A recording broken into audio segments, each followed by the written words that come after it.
Welcome, ladies and gentlemen, to the round of 16. I'm Doland, once again joined by the one, the only, JB Hyperion. Good evening, everybody, or afternoon, or morning, or whatever time it may be where you are. And yes, as you said, we are in the round of 16. 6 matches have already been concluded, as we saw earlier today. 2 remain. Germany versus the Netherlands, and Sweden versus the United States. Quite the finishing block we have on tap for you guys today. I have a lot invested in this next match, JVH. I'm really excited for this. Yes, just a little bit, harking back to our pre-show, very early hours of this morning, if any of you watched that. If you haven't, I strongly recommend it. It was a lot of fun. It was great, and we'll definitely be doing more pre-show shenanigans in the future. But we have Germany versus the Netherlands in JBH, what potentially is really a do-or-die match for both of these teams.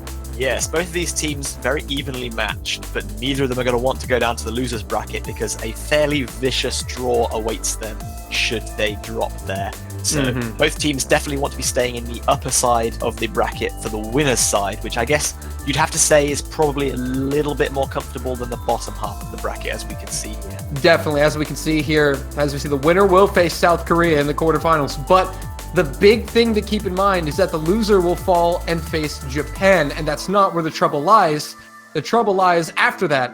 After the winner of Japan and the loser of this match will face the loser of the bottom quarterfinal, which, as you can see, is China and potentially the USA or Sweden. So not a good place to be in that loser's bracket at all. So these two teams are definitely wanting to avoid that at all costs. So in JBH, in many ways, this could be a death sentence to the loser.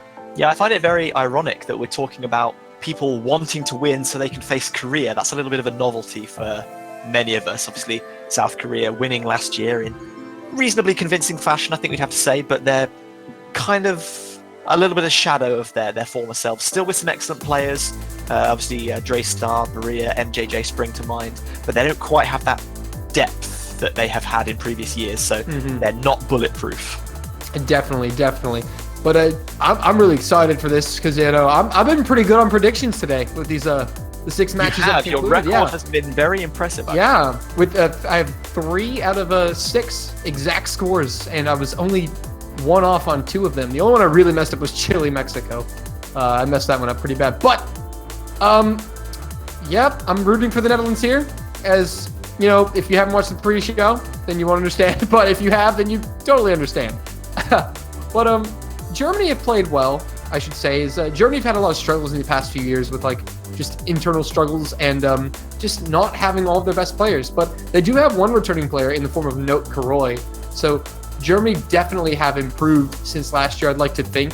And the Netherlands are rocking pretty much almost the same squad that they've had. Have their staple core there. They've only changed out a few technical players, and that's right. People reminded me of my prediction. Netherlands 5, Germany 4. That was the prediction.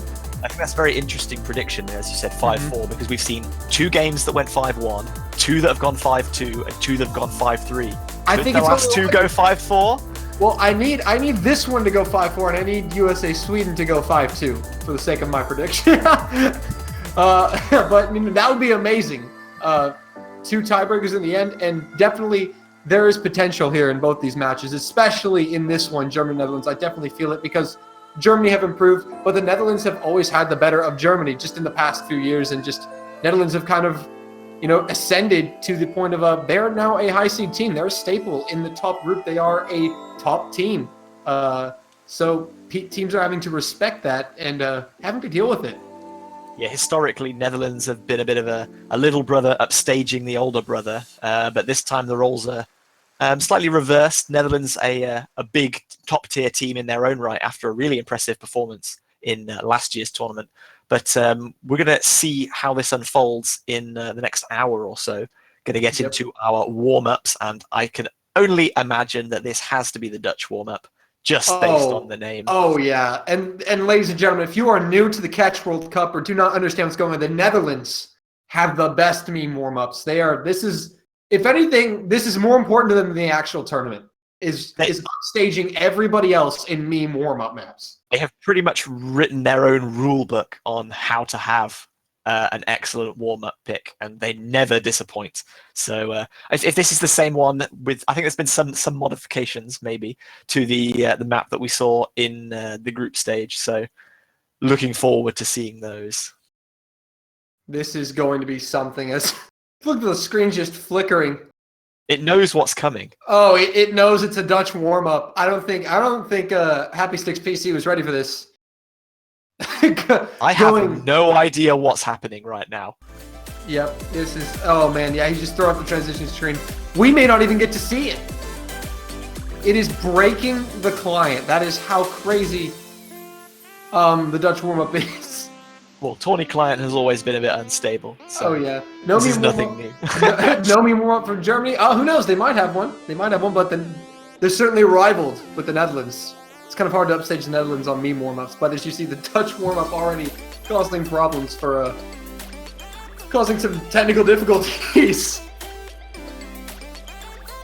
So I guess we got to fill this gap, huh? So, interesting thing happened, JBH, in the Poland versus China. I don't know if you got a chance to catch up on that. Did you? I was following it very briefly, but I was in a meeting, so sadly I couldn't. Poland gave China a solid run for their money. I did see there were 3 games in a row that were won by about less than 25,000 points. Is that correct? And yes, and the one before the 4th round on the DT pick, Poland were winning and then had an unfortunate triple miss that allowed China to steal it in the last seconds of the match. Yikes. That's kind of what we said looking at our pre-show, that China are definitely not a team that you want to give little mistakes, little windows to, because but China once were the not door is like open, themselves. they just flood right through.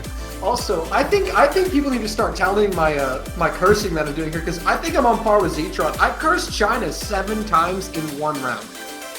Like all of their misses they had, I cursed in 1 round, and it was insane. Well, in the match today between Norway and Hong Kong, I said that Hong Kong were excellent hidden players, and then expect them to FC every hidden map. And then all three of their players choked on the hidden pick that Norway picked. And I thought, wow, okay, I just cursed an entire country. That's got to be something.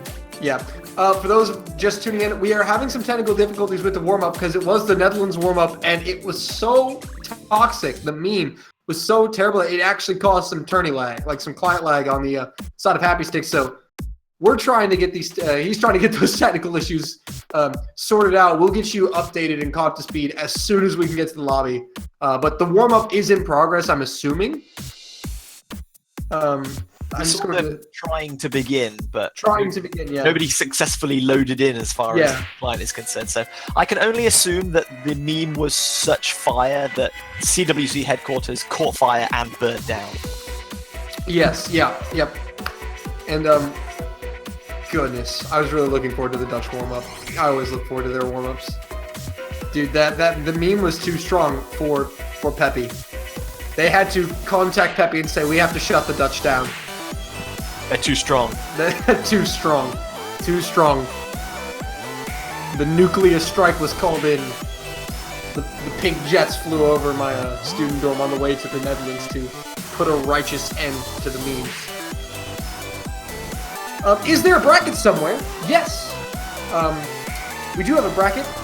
Maybe we can get a quick second. Thank you, Happy Stick. Appreciate it. There's the bracket, the winner's bracket. That's what it looks like. There you go, my friend. Just two matches already decided. Chile versus Taiwan and Indonesia versus Hong Kong. China and South Korea await the winners of our next 2 matches. So some pretty intense challenges offered up there. But everyone wants to proceed as far as they can in the tournament. And eventually you've got to come up against those. Hold on. This Sasaki, deren warm-up will so weit niemand spielen. Been toxic. That means they couldn't play the warm-up because it was too toxic. So yeah, we were bang on. We were acting right on. Yeah, so what they're going to do, actually, they're not skipping the warm-up. They're going to go ahead and do the Germany's warm-up first. And then go back and try to load the Netherlands warm-up. As soon as this one is over. So we're doing Germany's warm-up first. So hopefully we will still get the full Dutch meme. I eagerly await it.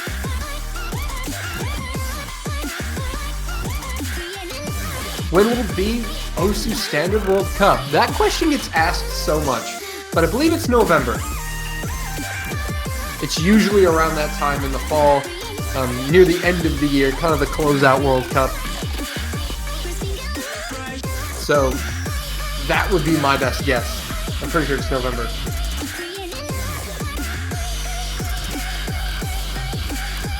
So still not too sure what's going on here. I think they're trying. Well, in the meantime, we get to listen to this pretty awesome song. I'm a big Lapix fan, so it's cool. Good selection, whoever selected this. And I agree with Sosaki, this is an excellent song. It is not bad. Anyway, what time does the match start? People, we just had, unfortunately, we had some difficulties with the first warm-up for the Netherlands. So this is Germany's warm-up, and then we will try to play the Netherlands warm-up again after this. If it does not work, I assume we'll just be getting right into the match. So first warm-up underway. Yeah, make a Nightbot command dedicated to tell people when OWC is. Please do. That would help so many people. You have no idea. Only if they have a command that tells you when the Catch World Cup is during every other World Cup, because I think we are the best World Cup. I think you have to agree. Yeah, I think definitely not the most popular, but obviously because standard. But I think just we are right there, right behind them. Production quality. We have the meme warm-ups. We have 9 tiebreakers in the group stage. I mean, come on, who else has got that? The entertainment value of this World Cup has been superior to every other one. Yeah, that's non-disputable, by the way. Yeah, non-disputable. Production quality, basically, a.k.a. Happy Stick. Yeah, he has kind of single-handedly taken it upon himself to liven up this to new heights, which I am very grateful for. Yep. I'm sure you are as well. He has done a bang-on job. Earlier today in the Poland-China match, I mentioned, I was like, I think we started talking about, me and Von Cake started talking about standard. I was like, Happy Stick, can I commentate OWC? And he said like, lol, sure, in the chat. So I don't know if he was serious, but if you are, slide into the DMs. Call him later. Always down to stream into microphones. It's a hobby of mine. Cheers.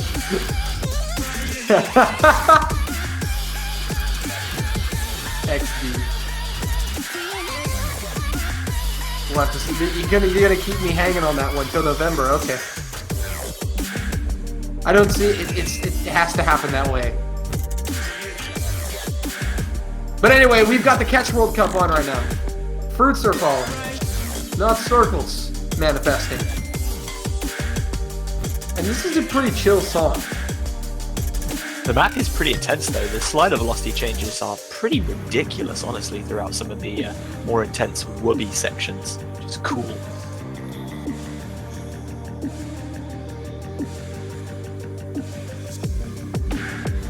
Nice calm section here though, about a halfway mark, giving the players a chance to chill out. And JVH, you know, these being the last few matches here, we're already starting to see this bracket take shape, and it is already shaping up to be a monster quarterfinal weekend. I mean, yeah, we knew that none of the teams from the round of 16 would be going home this weekend, because obviously some of the losers are going down to the losers bracket.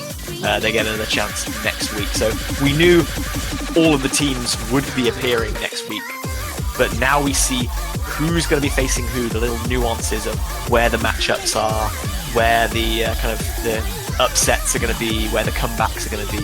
It's really interesting to see like who's going to advance at the expense of who, because as of next week, teams are going to start playing under win or go home situations. Yeah, definitely. And it's crazy. We already have top of the bracket. Winner of this match on stream plays South Korea.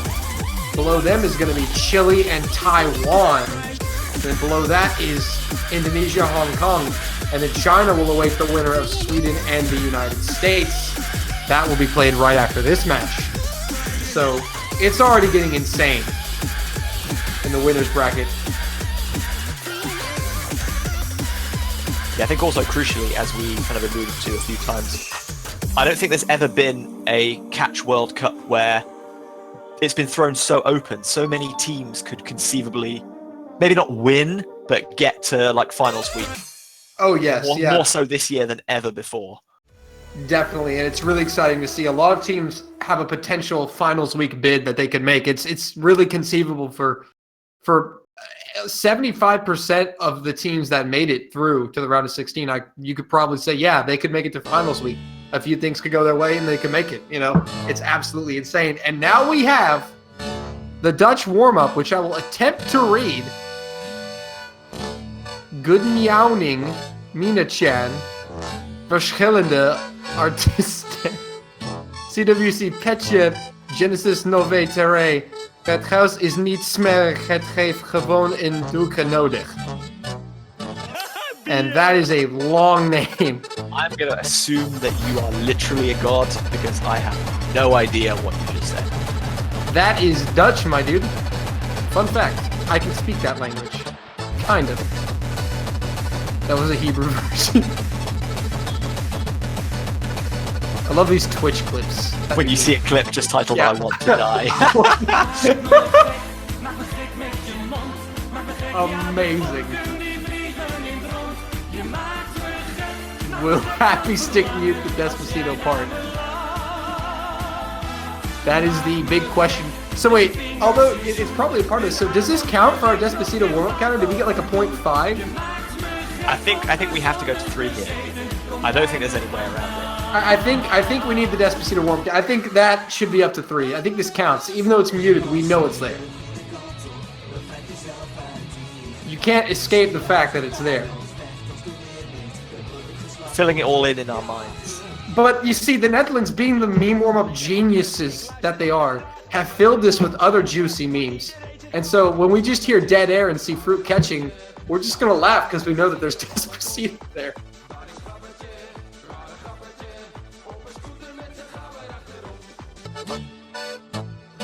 This is going to be insane.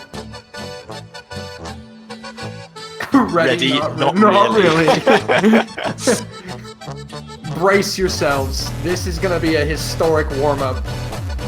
Are you ready? If you said yes, you're a big fat liar. you have no idea what's about to happen. Oh my goodness. Here we go now. Oh, the background image. Yes. RIP CWC Warriors, is that? Yeah.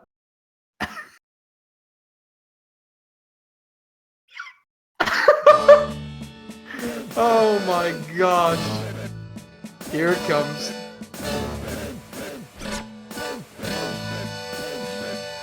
Oh, in the top left corner, is that the group picture for that the Netherlands and USA were in? I think that is. That is. Yeah, you can see both their flags up there. Yeah. And it's just a salt underneath it.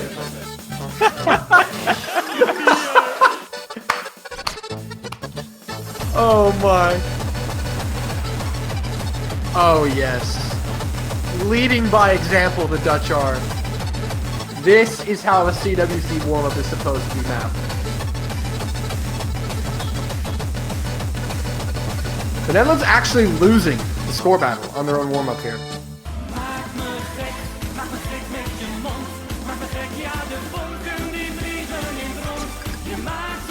Oh yes. They're too busy jamming out to their handiwork. Oh, I would be too.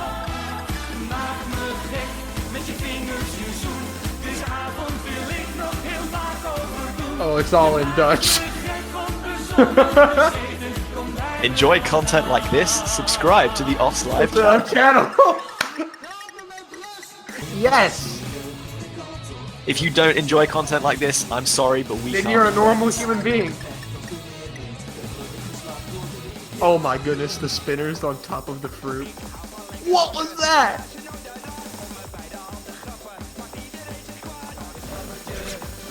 Oh my goodness. People wonder why I want to visit the Netherlands. That you can learn their secrets. I mean, the culture. It's there.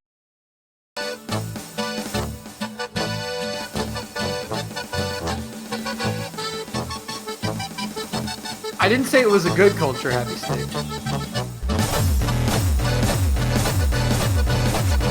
Oh. Get bass boosted. Oh my. Is this like... It's only halfway over. I think the USA-Sweden match is going to be bumped back a little bit. Thankfully, we only have that one match in the Mambo Showcase after this, so I'm willing to put in some hard hours if this does continue. So yeah, Brett, I'm sure you are too. Oh yes, absolutely. I made a verbal cheer when I saw that I was placed on commentary for this match. That's how excited I was.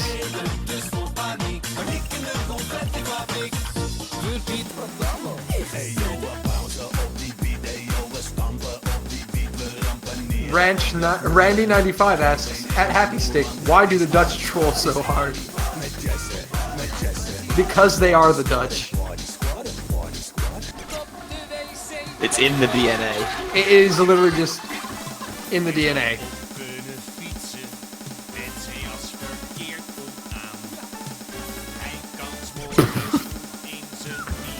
I love this so much.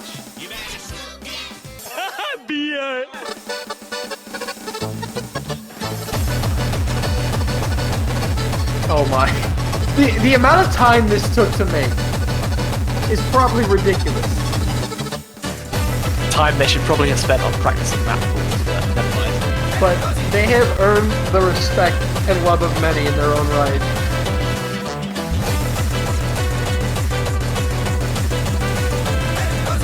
I can't wait to go see Sarton and Wesley next week. It's going to be great.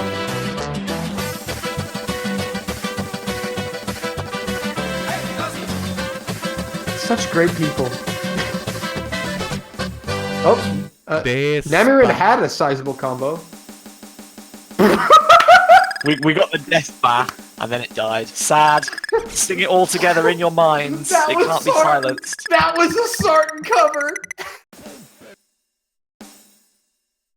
And the thing is, I don't think he actually sings the lyrics to Despacito. No, he sings completely made up lyrics. Yeah, lyrics that are actually quite hilarious. That actually are really funny and deserve to be heard.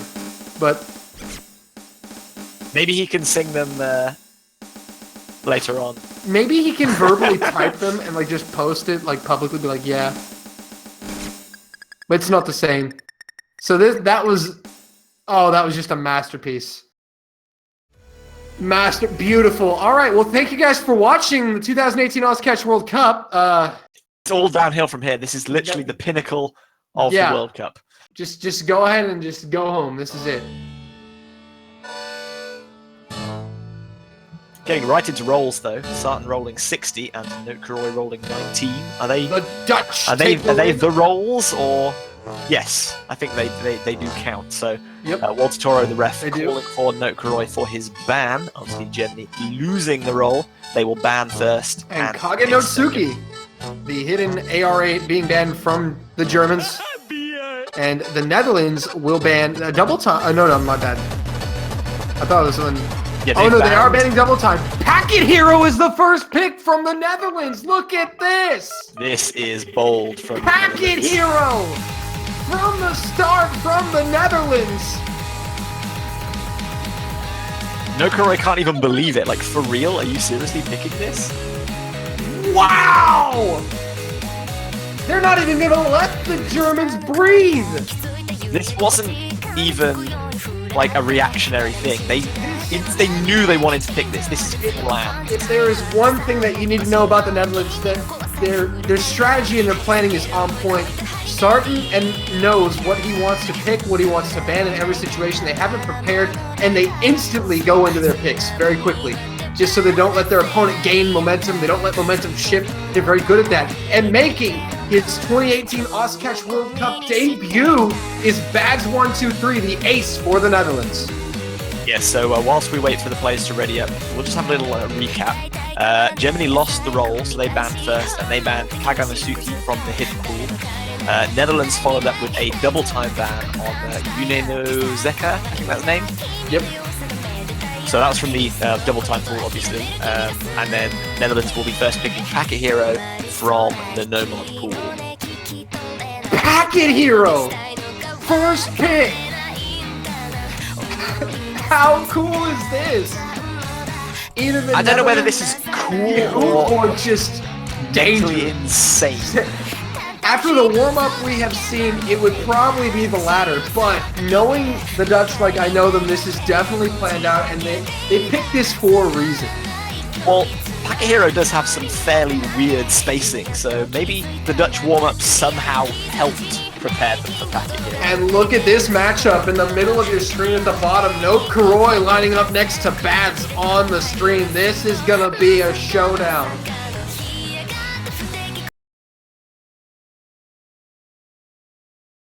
So we're getting right into it. Packet Hero for Germany. vv274465598. Sasaki. Note Kuroi. For the Netherlands, Uwusli X3300, Bads123, and Animuwu Kurur. For the Netherlands, those names are going to prove to be tough to pronounce the entirety of the match. And Wesley finds a miss at the start. And Anikor as well, within the first kind of 20 combo there. Already Netherlands on back foot. This is a very long map though, so maybe not going to be too punishing. Yeah, definitely don't think it's going to be the final factor in determining the outcome of this one. They'll have plenty of opportunity to get back into this. But Bads was ready. The only one who hasn't dropped yet. And we have triple FCs for the Germans. Vinci and no Kuroi. Well, now just Vinci holding the double S. Yeah, Bad's also holding that double S for the Netherlands, so one apiece. Accuracy not making too much of a difference, but on longer maps, it does start to contribute a little less. The total score of the droplets makes up about 10%, I think. So when there's lots of droplets, each individual miss matters less. Yeah. I just still wonder how this pick lands in the grand scheme of the Netherlands plan. Packet Hero to open the match is just ridiculous. But it's what we have. And it's a long one, JBH, as we've alluded to. We're only a quarter of the way through this.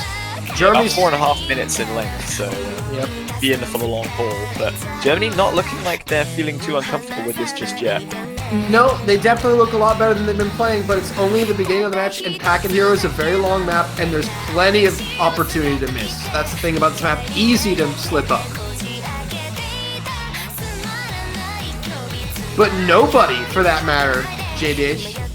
And the only difference maker were the slip-ups in the beginning by the Netherlands. Yeah, all players looking very consistent. But there's a miss from Bads and Anikor. Wow! And no Kuroi! Vinci and no Kuroi miss! Just when we thought that Germany were going to seize an advantage. And it's Sasaki putting the Germans in the lead! Yeah, everyone on Netherlands has missed now. Only Sasaki still holding that full combo. Yep, halfway through though, there's still a lot of times we get a little bit of client lag. The Germans will take the lead here. This is still within the realm of possibility for the Netherlands to come back and win. And Vinci finds a miss for Germany. Not good because the Dutch are recovering combo. Really crucial miss because Vinci dropped just as he hit 200 when he was starting to get maximum score. No Kuroi missing as well. Netherlands have a chance to come back in this. Yep. All their players have 200 combo. Yep. And here come the Dutch. They are all above 200. They're fully capitalizing on Vinci and no Kuroi, closing the gap. As you can see, the score is narrowing. Germany still with the lead as we have about a third left. And now at the break, they know Germany know they're ahead, but potentially not for long, JBH. Yeah, earlier in the map it was about 60,000 point lead. That's only about, what, 25,000 now? Really closed it up. And that's only going to get closer because No Kuroi still doesn't have 200 combo, so he's not getting that maximum score. But look at the accuracies by these players, all in the 99s. How good are these players? Well, to be in the round of 16 at the World Cup, you have to be a pretty good player. Yep. But, these guys are just proving that. Yeah, it's still incredible to watch. These rosters are nothing to joke about.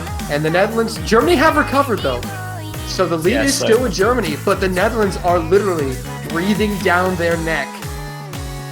Yeah, so the gap now is about 20,000 points. Everyone is getting that maximum score per fruit. But any miss here could conceivably turn the tide. But there's only about 30 seconds left. Is it going to be enough? Will we see a miss? Sasaki is the one to drop! Sasaki! And the Dutch are going to come back! Assuming there's all holds across the board. Score's going to flicker now. Oh, this is close. JBH, what a treat! The Netherlands have come back. The lead. Anikor with the miss! Anikor with the miss! Germany, retake it! And Wesley misses too! Vinci! Vinci with the miss! Is it gonna go to the Netherlands? There's still time in this to come back. Vinci misses again! Not helping Germany! This is too close! I think Germany's gonna hold on to this! Netherlands trying! Is there enough time? No! At the end of all that, we got a 15,000 point difference. Wow! That went back and forth, and back and forth, and back and forth, and back and forth, and back and forth for so much of that map. And Germany just squeeze it out on top, breaking right from the first pick. You gotta respect the audacity of the Dutch to come out and pick Packet Hero. Didn't go their way, might come back to bite them, but man, oh man, gave us something to talk about. Germany take the 1-0 lead. They have a pick now. What will they do with it? Wow. Totally speechless after that. Such an awesome first game. If any of the match is anything like that, I want this to go to tiebreaker, only so that we can see a full 9 games between these two. Wow. And that was my prediction. I really hope it does too. These guys are so evenly matched. Oriental Blossom is the pick from Nokaroy. Hard Rock coming from Germany. And this should be a good battle because the Netherlands aren't too bad at Hard Rock either. But I know the Germans tend to love their Hard Rock. They lean towards it. They have Vinci, Sasaki, and Ryoko in. Bad staying in. Wesley and Anikor are going to get some subs for Satyan Ovo XD. Just saving a screenshot of this so I can put it in the recap. Wow, I'm going to talk about this. Amazing on Packet Hero. And Blue Sparkles coming in. I don't know if we've seen him on stream in the group stage. Maybe for a round or two, but he's going to make an appearance here in the round of 16 for the Netherlands. Wow! That was amazing. I appreciate the compliments towards me and JBH in the chat. It's just, how can you not get so excited about something like this? This is amazing. And you got to remember, guys, this is life or death for these teams right now. A loss here is potentially a death sentence, so there's a lot at stake.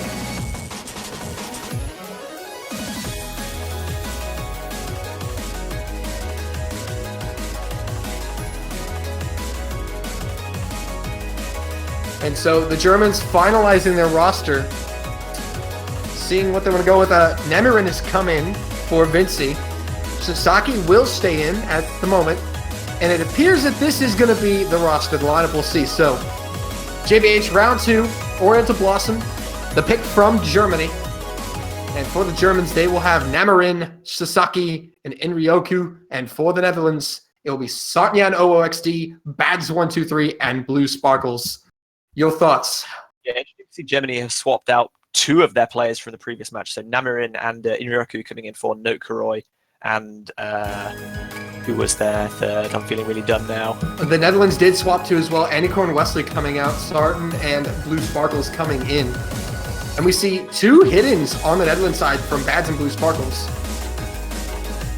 Blue Sparkles is one of the newer additions to the Netherlands this year. Inryoku finds the first miss for Germany, and the Netherlands will take the early lead.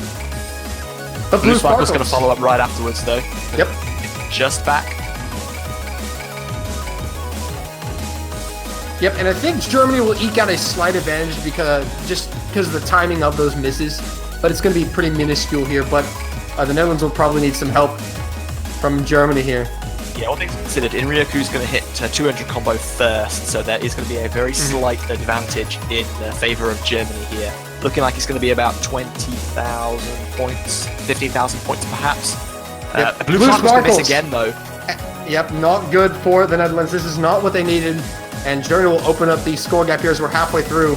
And the Netherlands, they're going to need some help from Germany. Bads finds a miss. That's not what I thought was going to happen at all. Strange Saryan missing as well. No full combos left on the side of Netherlands. This is not good for them. Yep, it seems all, but inevitable that Germany are going to take this point. They're just looking so good. Sasaki's holding well. Namirin's holding well. Inryoku's doing amazing.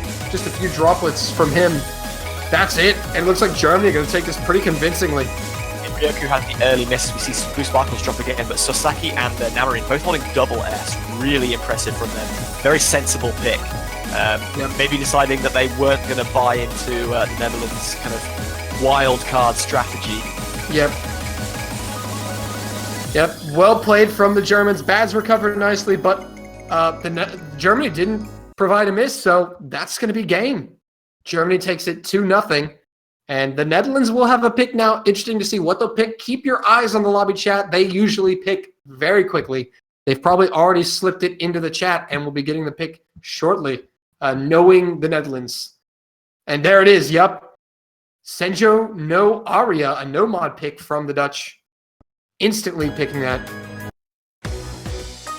Yeah, interesting that the Netherlands are going to stay with no mod here. This time opting for a standard convert, one of the two available. Senjo no Aria. Yep. Well, Ethan asked how my predictions are going. I'm 6 for 6 in terms of the teams. I'm 3 for 6 in terms of the score. So 3 times today I've gotten the exact score right. So I'm feeling pretty good about that. Yeah, you should do. That's pretty impressive. Yeah.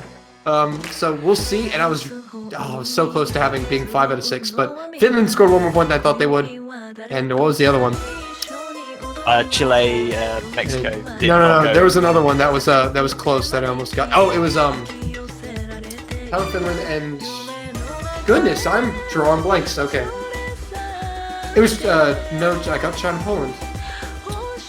What was okay, never mind. Anyway, they've been going well. You said France Indonesia would be a tiebreaker, but it was that was it. Yeah, France Indonesia. France scored 1 point less than I thought they would. That was the other one. So we see some substitutions. JBH for the snowball pick. Note Karoy and Tenshi-chan coming in for Germany, and we see Kevkev and Uwusli coming in for the Netherlands. Yeah, so Kevkev and Tenshi-chan making their first appearance in this match. Obviously, we saw them in the warm-ups, but this will be their first time where it counts. Yep. Meanwhile, Sasaki and Bads, the respective aces for the teams, gonna stay in, as the aces tend to do. The Netherlands need this point desperately. Yes, if they lose here, they're 3-0 down, and Germany have a pick. So really difficult to come back from that kind of situation. Yeah, it tends to get out of hand from that point. But again, JBH's matches have been so close, respectively.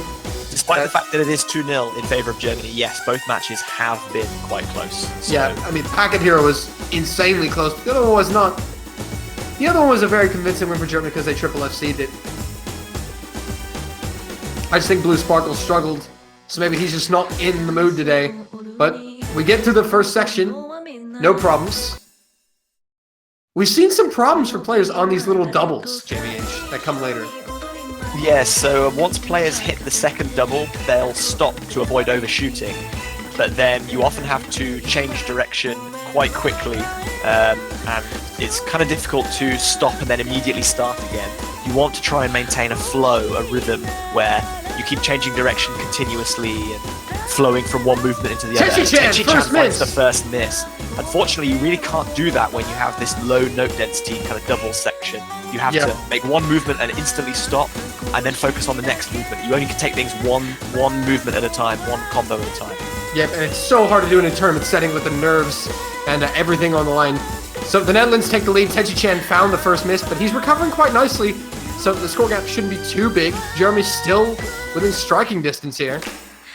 Yeah, Tenshi-chan, an experienced player, one who doesn't usually let himself get flustered. He was the unfortunate miss in that 5-game almost tie streak that we saw in their match against Sweden last week. But he didn't let that bother him.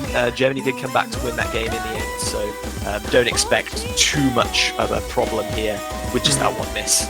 But we will need to see Netherlands drop at some point if Germany want to get back in. Yep, obviously. But Germany holding well, but no signs of weakness from the Dutch at the moment. We're halfway through though, so there's still plenty of time for anything to happen, really. I love this song, by the way. It's a really chill song. I've got to admit that. Bad's missed it, though. Oh, how crazy is that? Not the person I thought who would miss from the Netherlands. But here's the opportunity for Germany. The score should get really close. assuming the players recovery missed goes when well. they were in the 200 combo region, so give in mind that they're going to lose some points whilst they recover. You can see the scores flickering backwards and forwards there. Germany are going to take a little bit of a lead based off of spinner, maybe? I think so, and maybe accuracy. Wesley going to drop there, though. That is not. That's going to open the floodgates on this one, so to speak, and Germany will take an even larger lead. It's not out of hand, but the Netherlands, now they know they're behind just a little bit. But they're going to need some help from the Germans to get back in this match. It's only 20,000 at the moment, but don't forget Wesley still has to build his combo. And that miss needs to come soon, JBH, for the Germans. There's only... Oh, Kev has the miss, though. Not the person that Netherlands wanted to see drop. No, not a drop that the Netherlands wanted to see at all. And Germany are just holding strong. Wesley finds another miss. Seems that they got demoralized after looking at the score. And Germany are going to hold off Sasaki and no Kuroi holding. Oh, Sasaki had a double S and dropped it. Yeah, no Kuroi still does have that double S. Happy Stick calling the reverse sweep. And there's a spinner at the end. So Germany are going to go 3-0 up with the pick. Netherlands not able to gain any sort of traction here. And that is worrying, because they're going to have to face the dangerous reality of a sweep soon if they are not able to break Germany's pick or win their own.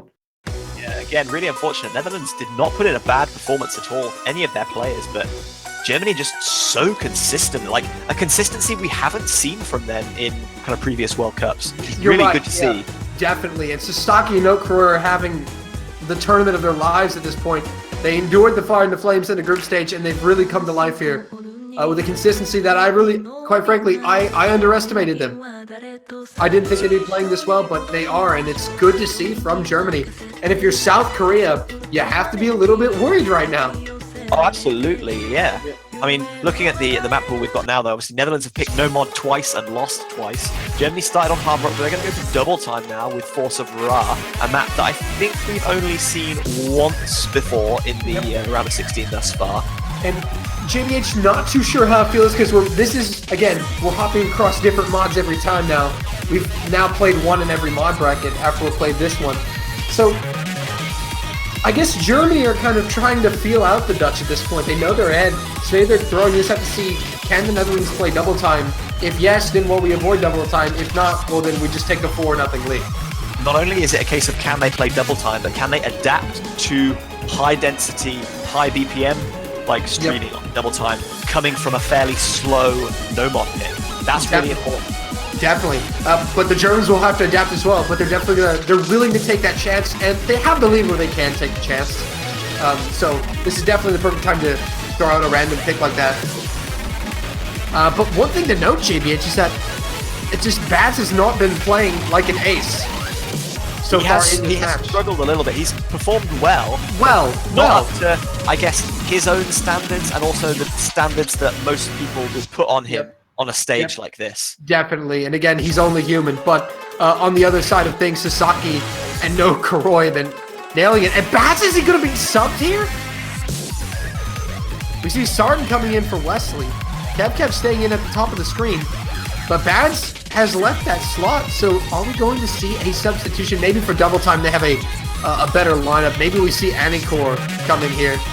He said hidden won't work, so I'm not sure whether that's a case of he can't select the mod and he's just leaving and then rejoining to try and see if that fixes it. Okay. Or whether he is trying to swap someone out, I'm not sure. I did not see that. I was like, that's strange. Baz should be good here. A very important point for the Dutch. This could be a decisive point for the Netherlands. Yeah, I mean, we've said it a couple of times already, but Germany are on their own pick. If they win, they're 4-0 up. And Netherlands can do nothing but win every single game after that point to win. Baz got muted. Maybe he's getting a bit stressed out and needs to settle for a little bit, but we'll wait for that. Yep, Anikor's going to fill his spot for now. So we may wait for it. But unfortunate. So we're awaiting this. I don't know what is exactly going to happen. So they're trying to get Bads back. That's definitely important for the Netherlands. He's a very vital player.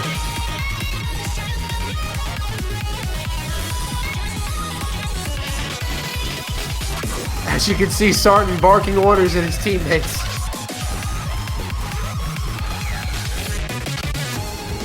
Yeah, he really needs to step up and start righting the ship here, because Netherlands are in a world of trouble. Yeah, if this gets any more out of hand, they're already in a bind as it is. Risk the Netherlands need to fire back with 2 wins here, consecutive wins to break point and then a win on their own to kind of reroute themselves in this match.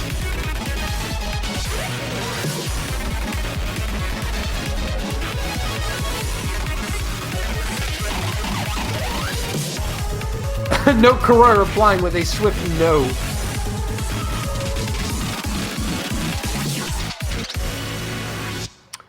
All right, we're going to look at the bracket right now.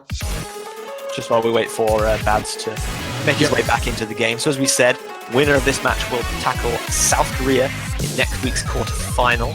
So normally a fairly daunting prospect, but not quite the South Korea of previous years. So I think either of these teams would fancy their chances. Germany especially after their performance thus far. The loser is going to be dropping down onto the loser's bracket and will tackle Japan, as you can see, going to slot into that top spot there on the graphic. Yep, just as you say, JBH, that is the case. Still awaiting the technical issues with Bads right now. But yeah, no, definitely this is an important match for these teams. The loser to face Japan, the winner to face South Korea, and South Korea, as you said, definitely not the team that we've not that great. A great team, a good team, but not the Korea that they once were. They've performed well, but for South Korea, just performing well is not what we've expected. Exactly. They've often started really slowly and then found a way to kind of make things right and start bringing up consistent performances. And again, with what the Germany that we're seeing right now, that is not going to fly. The Netherlands threw Packet Hero in the face of Germany, and it came down to a clutch miss at the end. So close, and Germany prevailed. So they've shown they're a team that can hit the ground running, and that's a team that's going to do well against Korea. And we have resolved the technical issues. Bads is in the lobby, so that is good to see. We're loaded in. We're ready to go. Round 4. This is Germany's pick, and the Netherlands are in a world of trouble if they cannot get this point. Bads throwing on hidden. Hopefully they didn't fluster him too much with the technical difficulties. Yes, it's going to be interesting to see because very high density, only 2 minutes long before double time, so effectively it's 1 minute 20, 1 minute 30, about that size in length. So this one's going to be fast, furious, and could change in the blink of an eye, especially towards the end of the map where it gets really dense. Yep, as you say, and Ryoku's going to find the first miss, and the Netherlands take the lead. Quite a few misses there, actually. Short. Yeah. This map is very short. It's already a third of the way through, JBH, so that could be a huge factor in this match. All players Will it be the deciding factor, though? That is... All other players negotiating to 300 combo at about the halfway mark. Sarton finds a miss! Is there, though, as Inryoku is just Kiska finds a miss! This is not good for the Netherlands once again. Germany. The Netherlands played well in the first third, but Sarton finds him a miss, and he is struggling, and Germany are not. Once again, Sasaki and No Karoy. No Karoy does drop there, though, just as I was about to say. Sarton finds him a miss, but he was a low combo, so Netherlands still right there with him, but they're just lagging behind. It's close, but I think it's not enough time. I don't think there's enough time. I agree with you. I think this is gone into the favor of Germany, and indeed it has, and this is doomsday scenario for the Netherlands. Again, only 25,000 points difference. Yep, Germany 4-0 up. There have been no sweeps in the round of 16 so far, but the Netherlands find themselves staring at the potential of being swept. This is not even close to what I was expecting.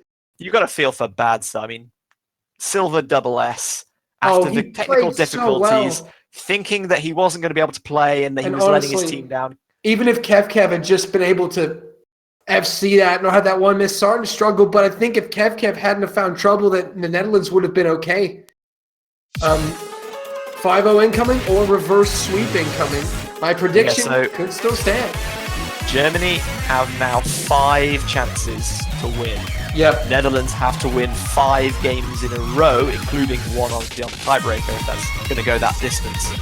And they've tried only no mod so far. Everything else is untested for them. They've lost at Hard Rock, they've lost at Double Time, and they've lost at no mod.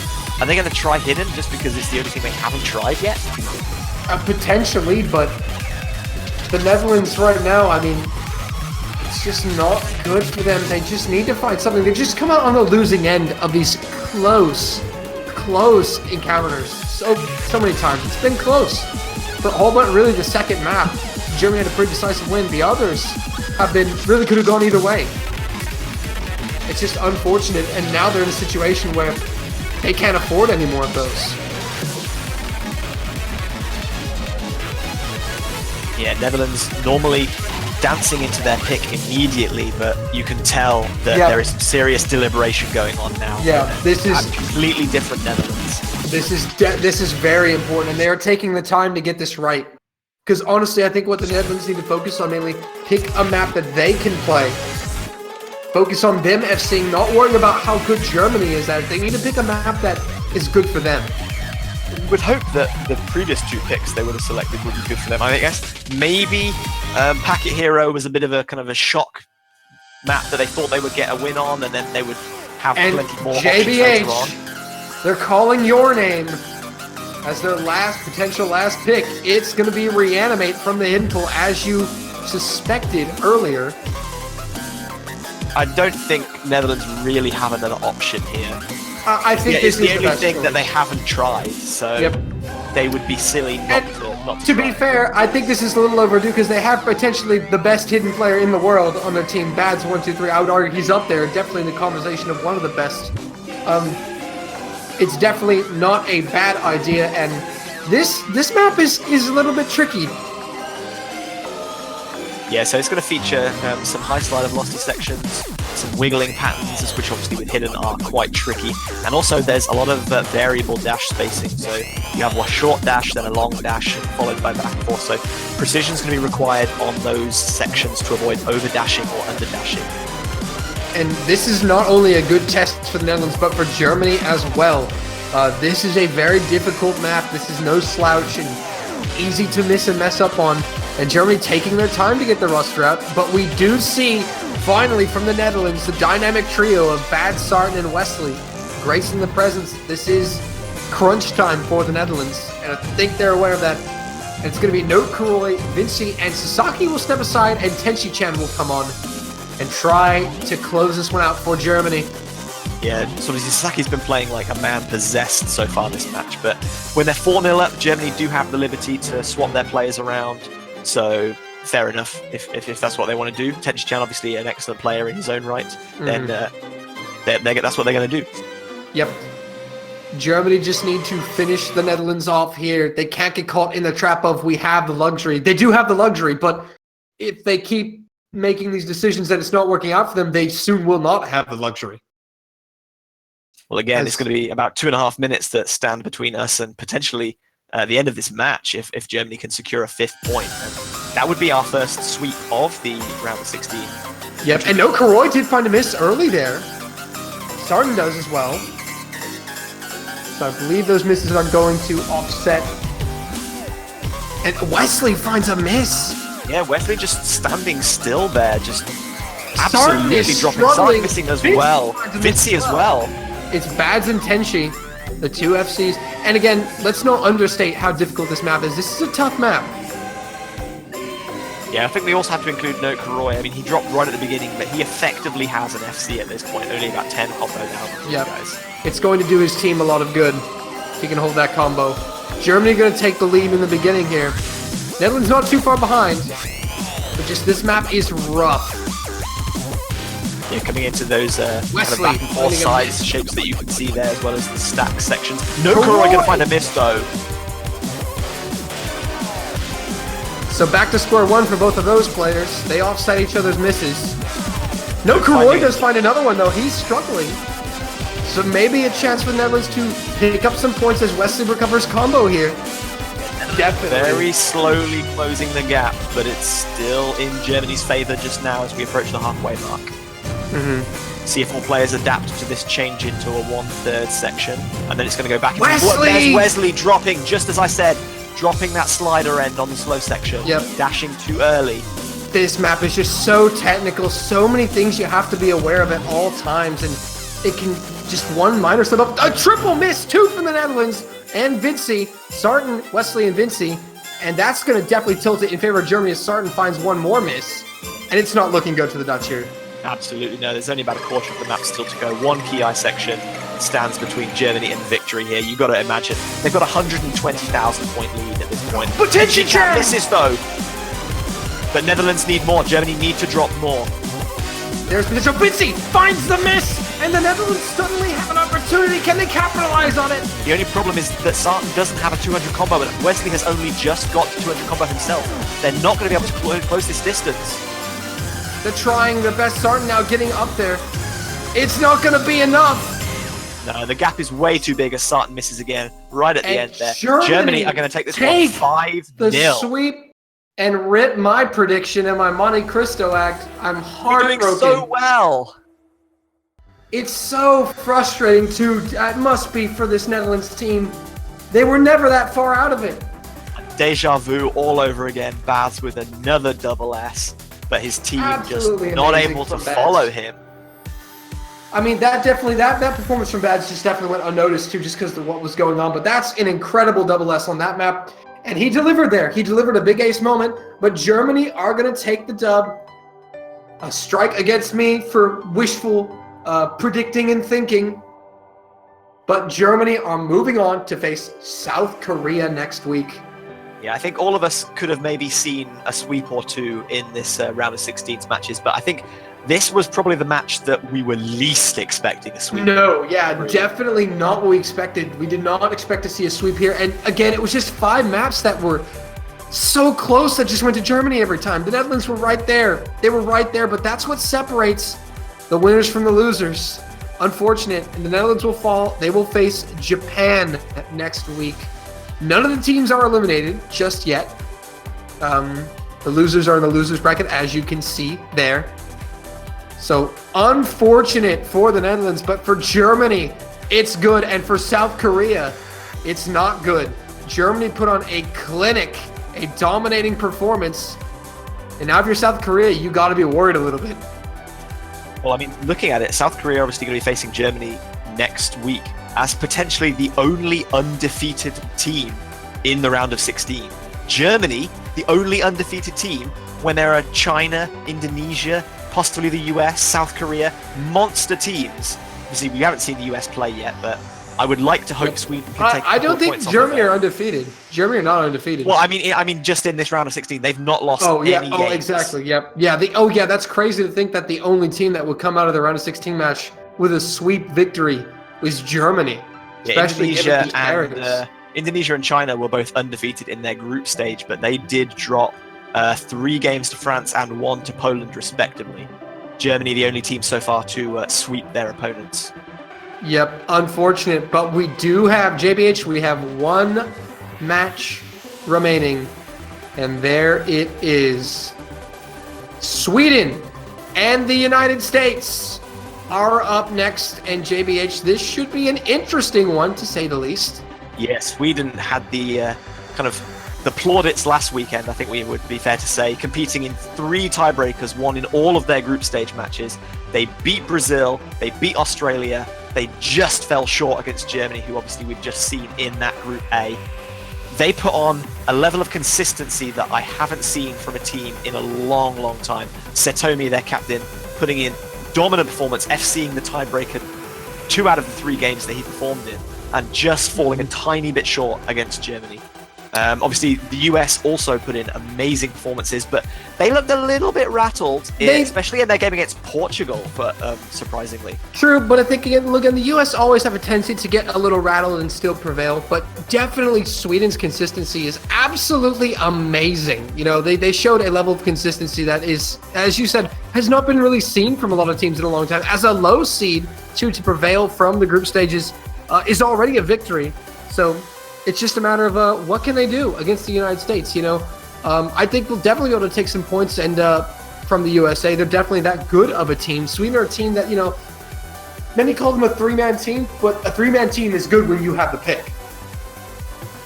Because you can pick, you know, what map will fit that three-man team. It just demands a little extra on your consistency for those 3 players, but definitely a team that can step up when required. No doubt about it. But as we say this, we're going to be getting a double swap of commentators. Joining us now, Sartnyan Ovo XD himself and Nokashi. Hello.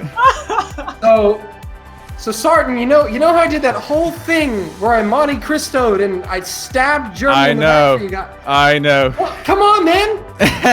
Come on. And I am terribly sorry. Yep. That happened. Done with this. What has happened? Gone. I'm leaving. Goodbye. No, it was an unfortunate loss. Germany just played really well. Great consistency on there, and they had some close wins. They had some really big, overwhelming wins. And altogether, I think the one question we're all dying to know is, what was the logic behind Packet Hero first up? Did you just hope to kind of jump scare them at the beginning and get? Yeah. It was kind of just a jump scare in order to. We thought that would probably be their weakness, right? That was our train of thought, and honestly, it went quite well. We were pretty close on that one. 13k score difference as far as I remember. Yeah, it zigzagged back and forth for like the entire match, so very unlucky for you guys. I will say that even though it was only a 5-round match, almost all 5 of those were just very entertaining to commentate and watch. They were very close, so thanks to me. Really I had a lot of bad misses on, especially Force of Ra and Reanimate. We sadly didn't feel too comfortable on, but we wanted to shift the tempo, so we just decided to do that in the end. Sadly didn't work out, but yeah, congratulations to Germany. Yeah. Great play there. That was Can really we do quad commentary? Is that possible? I think it's going to be a bit too excessive. Too many cooks swirling the broth. Nah. Doland and I are going to drop out for the rest of the day. Yeah, so. I just want to mention DMCA won't get us this time. Oh my goodness. All right, yep. But JV Nation are going to step aside and let your boy Sartan and Nokashi take this one. So guys, good luck and have fun with it. Thank you. Yes, we Thanks will. a lot. Thanks everyone. See you in a bit. Sartan, I know you don't have the best mood right now. No, it's fine, dude. Stuff like this happens, right? So, yeah, it's a tournament. Anything can happen. I mean, last year we were able to take a victory on Germany. This year they got their revanche, so it's all good. All good sports. It was an enjoyable match nonetheless. We had good fun. Great play there from Germany. But yeah, getting into the next match, Sweden versus the USA. Let's hope that won't be a sweep. Let's hope that Sweden is going to show a little bit extra resilience to the United States, unlike we did. And yeah, what are your predictions on this match, Nokashi? Okay, so I really do think the United States have most chances here of taking this home, but I'm not underestimating Sweden's power. Sweden isn't weak. So it just depends on consistency.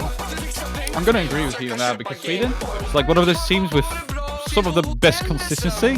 They showed that in the group stage when playing versus Germany, and then having that quadra tie on I know it's been mentioned like over and over and over again, but yeah, it's absolutely ridiculous how they did that. It was ridiculous.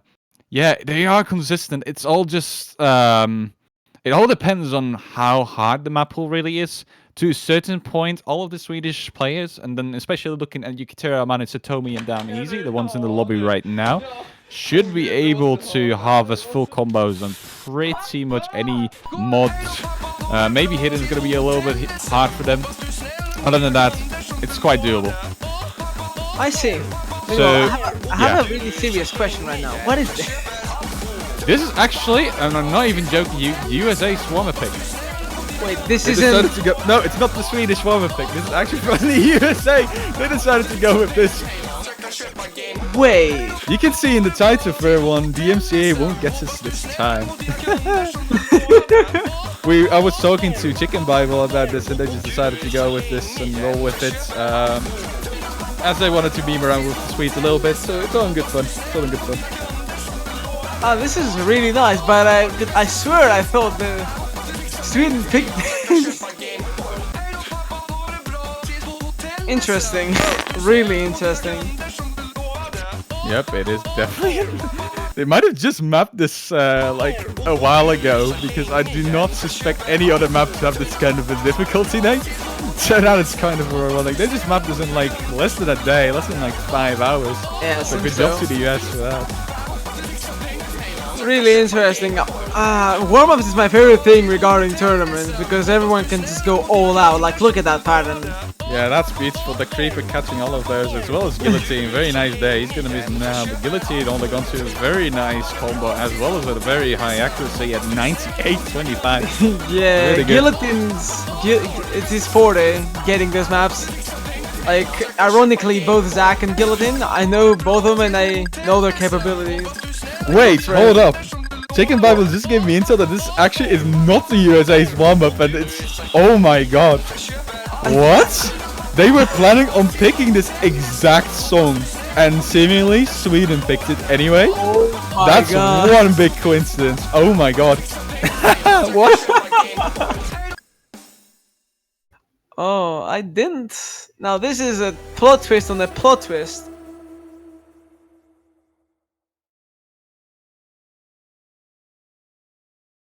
Who would have thought? Did Satomi fail again, or is that me? Yeah, Satomi failed at the end seemingly. What do you think? No, actually he didn't. He just loaded a little slow there. Because I was about to say the HP wasn't that unforgiving, as well as I saw the whole map. People dropping whole patterns and not even getting on 50%. But now we're gonna see a swap from Zach. The old Yeah, dog dropping Playboy. out. Playboy going in. So instead they are picking quick sound. Ironically, I haven't heard this Chameleon song. Never. I have no idea what this is. And now we have Chicken Bible. Accidentally calling it Bible. Yeah, it was accidental, I swear. I swear, we never want to call Chicken Bibble Chicken Bibble. It just I happens swear, I swear. sometimes. Yeah. Now he's gonna see the VOD and he's gonna be mad. Oh, this seems pretty speed corey.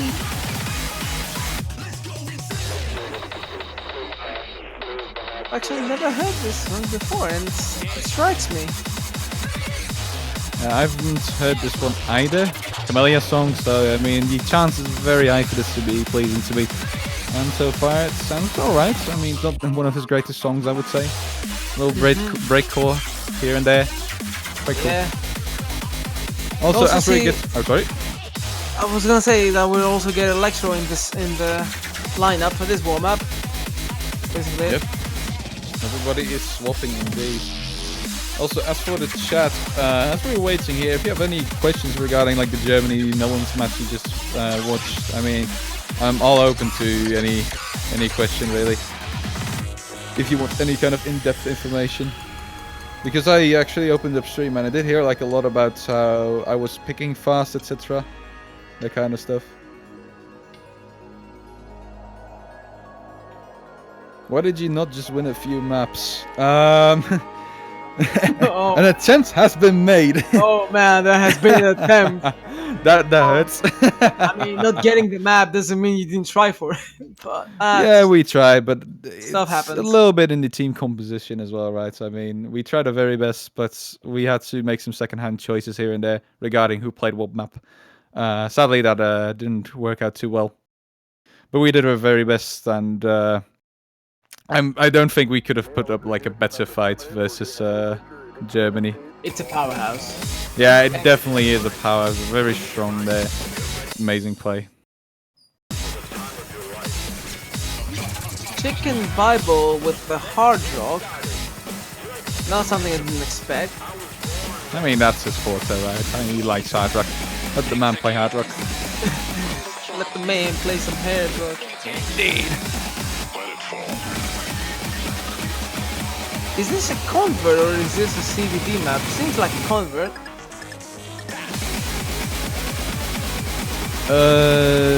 Yeah, I do think it's a convert. Looking at these patterns, those are definitely not specific patterns. He definitely played like a convert. Tomi's still holding on to combo. That's quite interesting. Playboy as well. The moment you say that. Well, Playboy is still holding on to combo at least. Ah, he didn't even drop. There you go. He's the victor now. What is Chris commentating even? Playboy actually doing a great job with those patterns. Those patterns seem really evil, you would say. As well as this one. What the hell?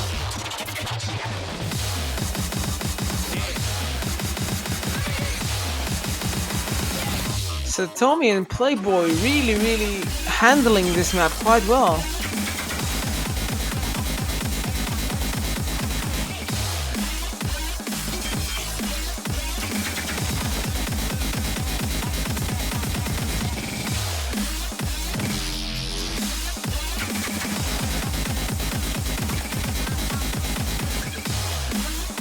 Tommy almost breaking the 500 mark. How is this even possible?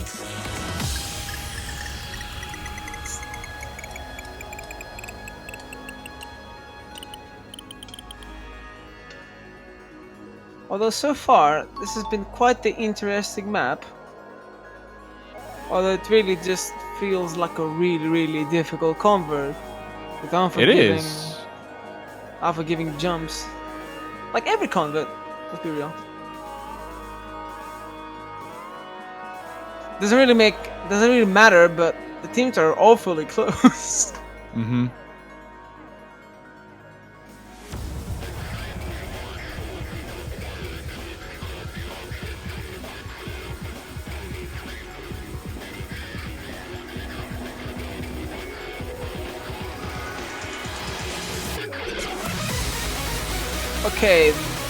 Okay, that was. Did everyone break there? Oh, except Satomi. Everyone broke except Satomi there. I couldn't even understand what that was.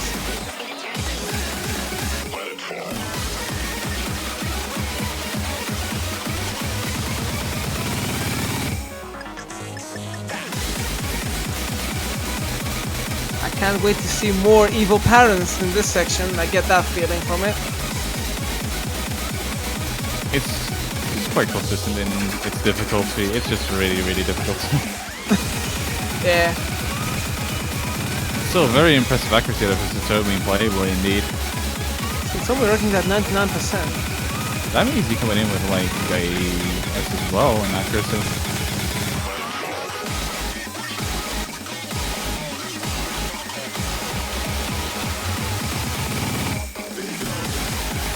The fact that Chicken Bible almost S'd it while being on hard rock is truly a feat.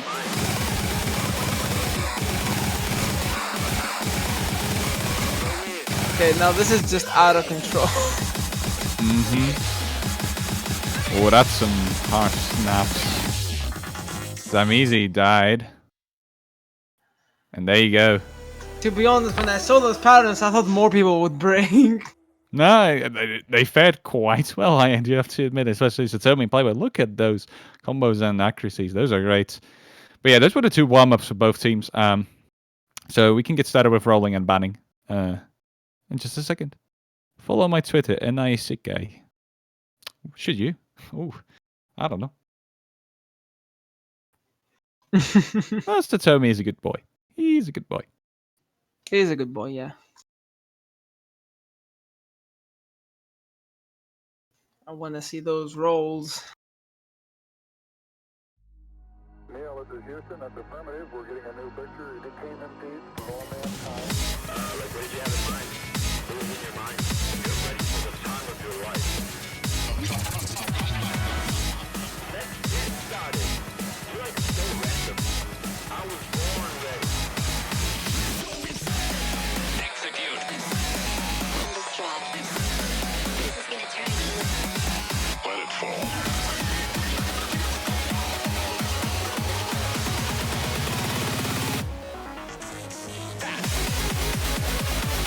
So, seemingly, USA is going to win that roll, so Tommy's going to be first to ban.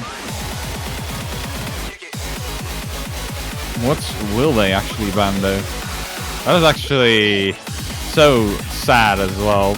I didn't quite mention it because I was kind of laughing and I muted myself, but 20-19 roll. Losing out in 1 point. Alright. That is... I mean, that's awfully reminiscent of Finland versus Taiwan, which I commentated, in which Finland rolled a 100 and Taiwan rolled a 95. I mean, that was pretty close, but this was just sad. Still not quite over it. Sorry. But yeah, first man is going to be Kagen Notsuki from Sweden, and the USA is going to go for, I'm going to guess no more ban here. No, actually double time. Yuna Zeka is going to be banned by the USA. Quite a nasty DT pick, if I'd say so myself. To be fair, I think it's the hardest DT pick out there. I mean, look at its combat nature. Although Force of Ra isn't that forgiving either, is it?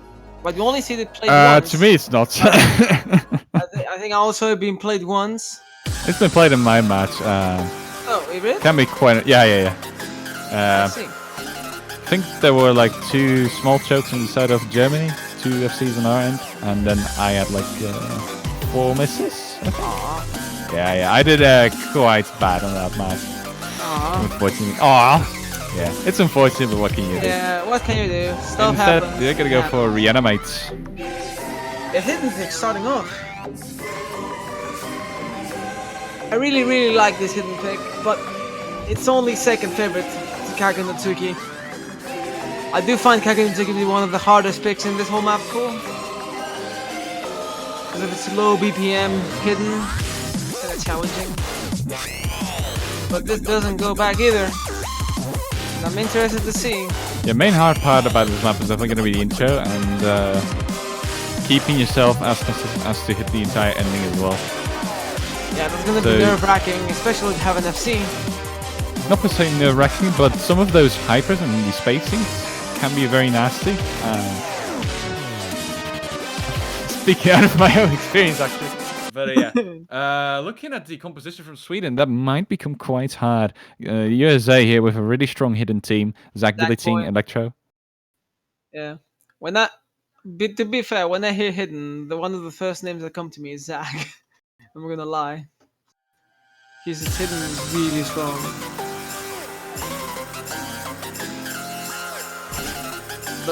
Those snappy hypers. Looking on 3 misses, 2 on Sweden and 1 on the US. Yukikaru missing again. And again. Yep, there's quite a few misses ready for Sweden, as you can see. Only 1 on the side of the USA, with Electro being that.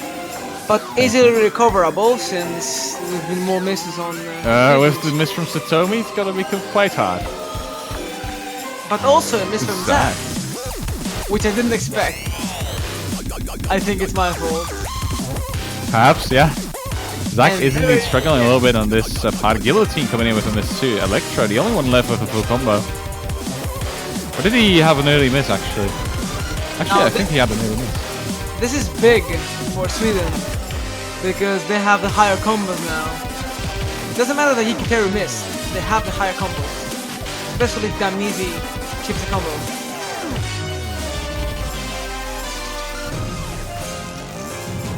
Going into the slow part, big chance for them to rack up the points. Especially with those stacks coming in.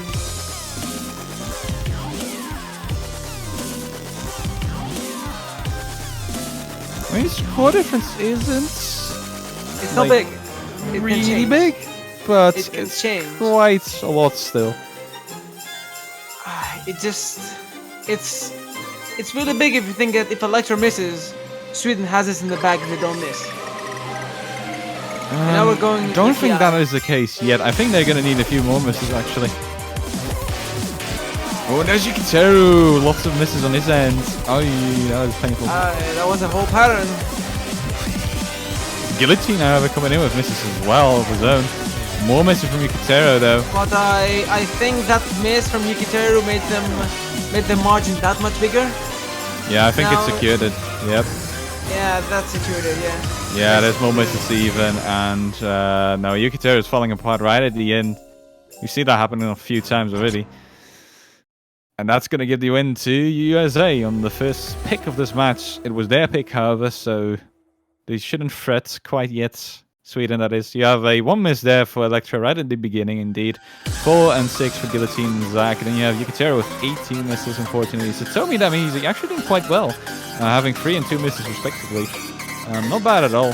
So Sweden is going to be the next pick. They shouldn't be despairing at all. That was not bad. Yeah. He was pretty close regardless. Yeah, I think they should be going into no one. I do feel the same. Yeah, I do feel like we're gonna see some Night of Permanent or something along those lines. I expected another permanent.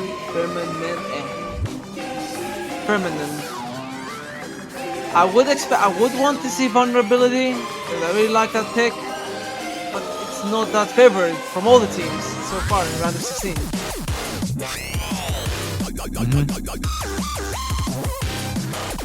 So we're just now playing the waiting game. See what Kinda. happens. Yep. Quick look here at the bracket. You can see that Germany is going to be slotting in with Korea today. I love how they changed the J to the EU for Deutschland. As a Deutschland, yeah. That's quite funny. Imagine if they pick Beos now. Since we said Deutschland, we're gonna get that German song. I mean, it's not in the map pool, so I doubt it, but who knows.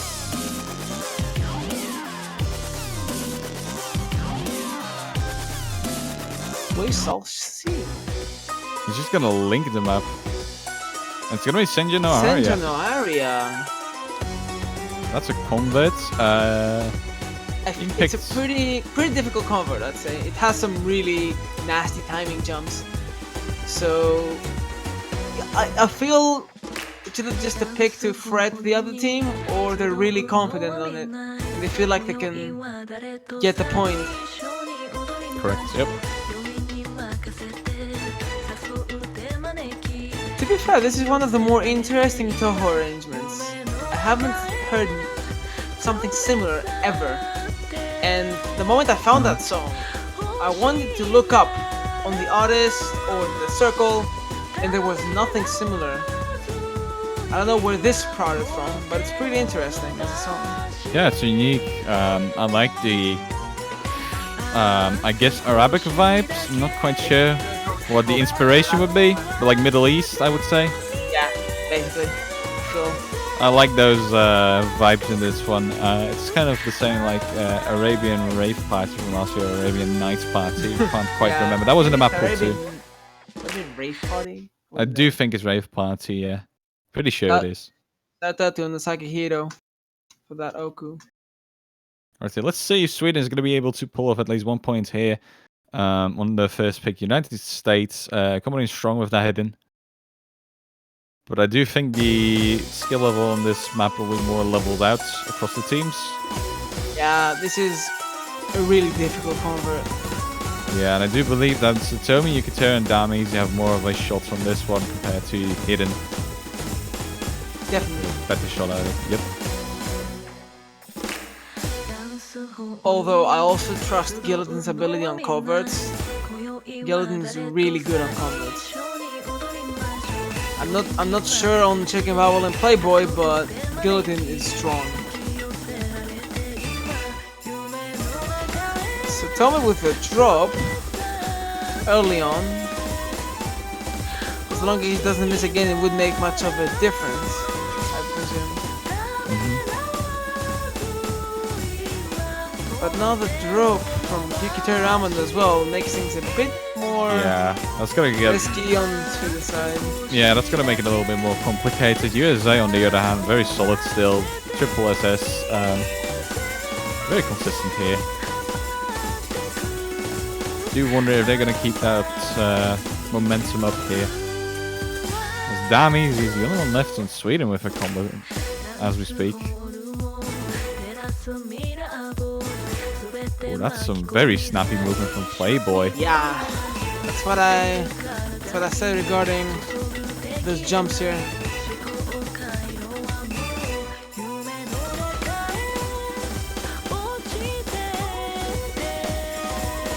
A chicken bye-bye. We're coming in with a Mr. Getter with Guillotine. Okay, so the score is going to go back to Sweden. Slowly but surely. Alright, so Sweden is going to have a shot on this one. They're only halfway, but still. This is a good sign. Yeah, this was destructive for the US team missing in the middle of the map.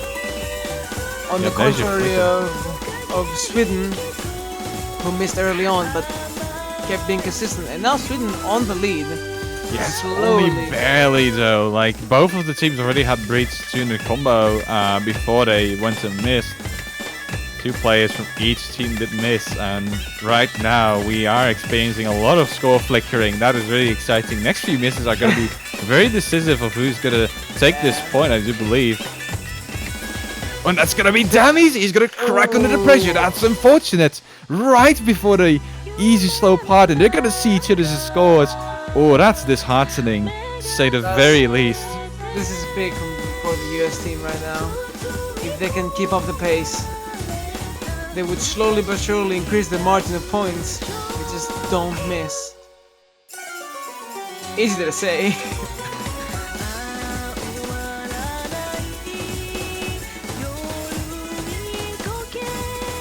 I'm on my edge of my seat again. You should be. Let's see what's gonna happen.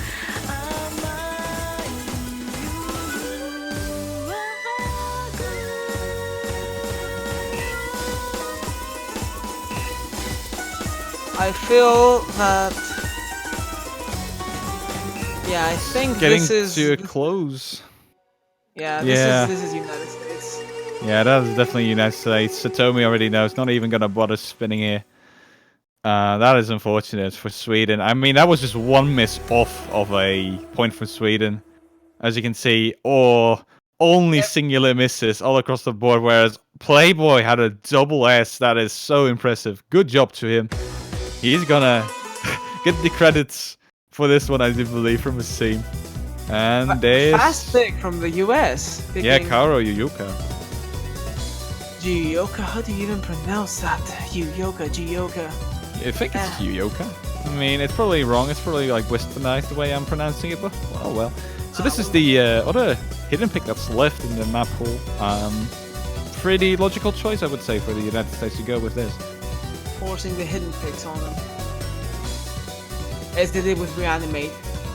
Yep. Although this has to be one of the easier hidden pick out of all of them, I'd say. Mainly because of the AR. Yeah, it's very consistent in this mapping too, whereas Reanimate has like 2 parts where it kind of peaks the difficulty. This one has... It's really just split them into 2 compartments, right? You have the very start of the map, and then you have like everything that's ongoing in the second half of the map. Those being mostly dash, left, right, not too fast paced. The beginning of the map is a little slider heavy here and there. Yeah, truly an evil map. JBH is an evil map, it seems. It's quite an evil map, but honestly, from the hidden bracket, I think it's the least evil one. I do think so. Especially comparing it to like the 4.5 minute AR8 convert, which is just really mean, and Yeah, Reanimate, that's even meaner, yeah. which we just saw makes pretty much everybody choke at some point. We should be starting off shortly with the pick also. Yep, we are. Getting everyone synced up.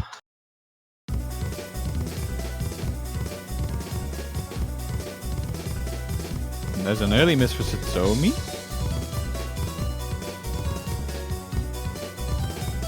Everyone else holding strong.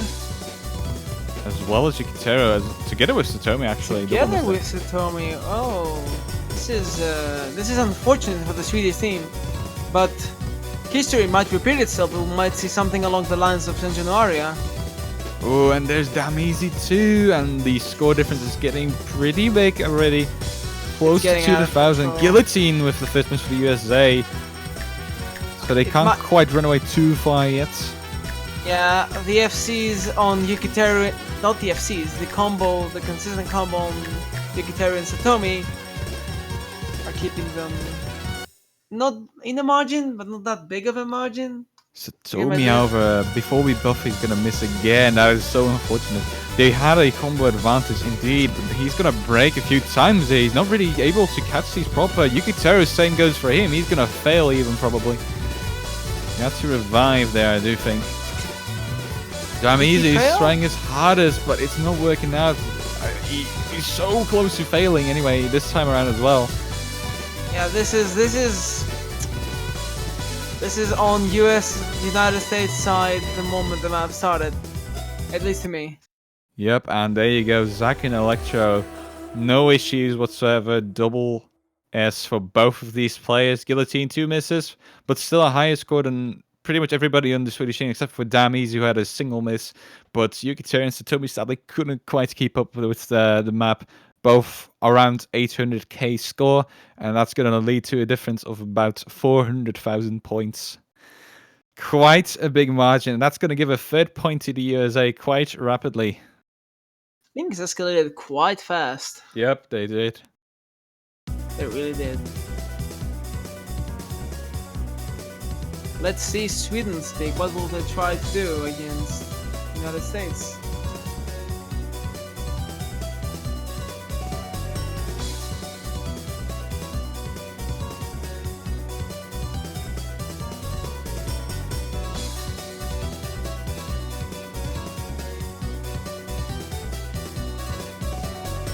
Things might be getting really tense on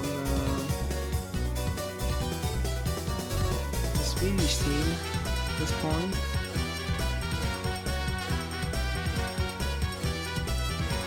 And I hoped one match would go to tiebreaker. It's unfortunate, but yeah. Everybody's just trying their very best, and that's what it leads to. Nothing is over yet. We might see the turnaround. Nothing is over. I trust Sweden's power right here. That as well. Right, so they're gonna go for, and then you became the moon.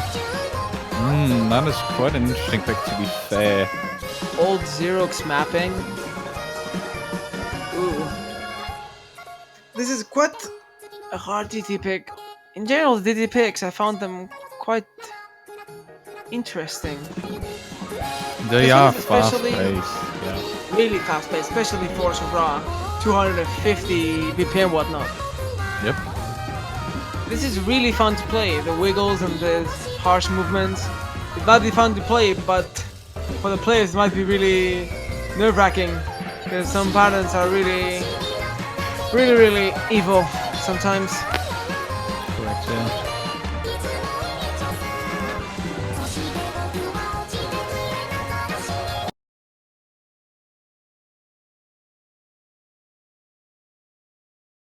And we are starting off. And that's going to be a fourth map. Yukiteru, Satomi, damn easy, are all going to have to adapt to this, whereas the United States actually literally swapped out the entire roster of theirs. Swapping with the Creeper, Chicken Bible, and Playboy. And dropping Zack, Guillotine, and Electro. So these people are going to get into this map with a fresh mind. There's already 2 misses for Sweden from Yukiteru and Damizi. It's looking pretty grim already this early on. It does, but we can't really judge because this is an exceptionally long map. This early sections, 1 or 2 misses might not say anything regarding the general Well, there's a outcome. miss from the Creeper actually, or 2 of them, so that might just bring it back to Sweden as they do have the max combo potential already. All of the players over 2 in a combo. And they're slowly gonna get it probably. We're gonna some flickering soon. Yeah, very soon indeed. There it is. as long as Sweden keeps up this pace, they can probably catch up with the combo differential from Yukiteru and the Creeper. Ooh, I do think they already are in the lead. Yeah, there you go. That's a 600-point lead. Ooh. Okay, that is quite scary, isn't it? Oh, I missed for damn easy. Dropping. Oh, this is unfortunate. Yeah, and it goes back to the USA just like that. Chicken Bible Playboy still performing very well there, both with a full combo. Satomi also trying to keep up with a double S on his own end, but it's really difficult when your teammates aren't doing the exact same. And as you can tell, with a very unfortunate miss in that stream pattern. That's what I'm talking Overshooting about. a little bit, yep. What I said about the harsh movements of this map, really unfortunate. And Yeah, they're really rash and fast indeed. I don't want to drop that, or couldn't really tell. It was really fast. He missed multiple things actually. The Creeper did miss 2, but it's not going to give the score back to Sweden as of yet. We're going to need a little extra fuel here. They're gonna need maybe a break from Playboy Chicken Bible at this point to have hopes of getting back, or the margin will only get bigger. But do they have the time? Damn easy out. Oh, that is so painful. 100k score difference. That's probably not going to work out. Dropping. Playboy and Chicken Bible here with great plays. Everybody else has dropped 1 or twice. That Creeper actually missing quite a lot here at the end. Satomi coming in with another miss 2. What doesn't I think really that's matter gonna seal at the this deal. point. Yeah, it's in the US's bag at this point. Yep, it is. 100k score difference. That's their own pick 2, so that is so unfortunate. But yeah, I think that the USA had the big advantage here because they were able to switch the entire roster of theirs, moving from a completely different mod into double time. Definitely helps you keep up with the pace and not, make you mess up on, just generally stupid stuff like you saw with Yukiteru in the streaming pattern. Those kind of things happen because you're going to overshoot and because you're going to be used to like different pacing with your catcher because you weren't playing double time just before that. That was a big stutter, by the way. Wow. Oh my god. But yeah. Going from Now hidden to DT definitely is not that. It's yeah. Needs time to adapt.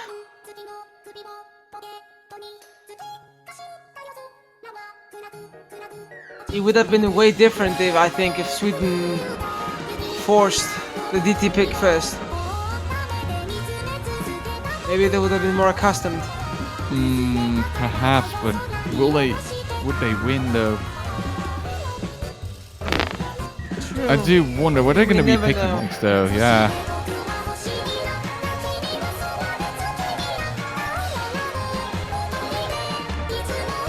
We eagerly wait for Sweden's. Still going for Hard Rock. I mean, Chicken Bible already kind of announced it. Like, what Hard Rock are we going to pick? Not quite decided on that yet. Twitch chat, tell me what Hard Rock map to pick. Oh man. Happy Six coming in with a redo here.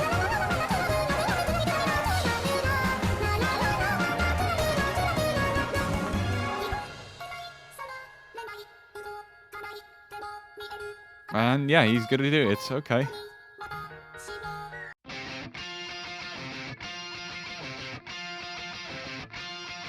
Redo is the pick. I did trust the US hard rock to be stronger, but then again, haven't seen much of Sweden playing hard rock.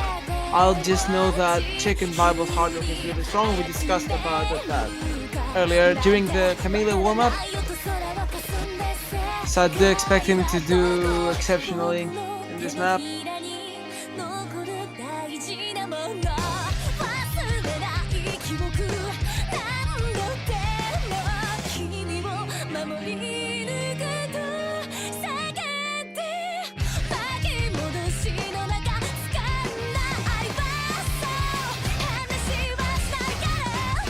The creepy goes poof. And Guillotine is going to move in. Big boy killing me. I'm not used to calling him Guillotine. I used to call him Jimmy Russell.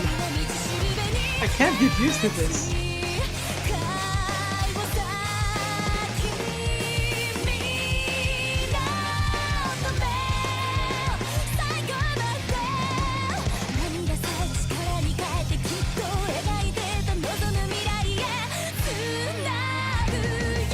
This should be a more nerve-wracking pick due to its TV size, I reckon. Especially being paired with Hard Rock.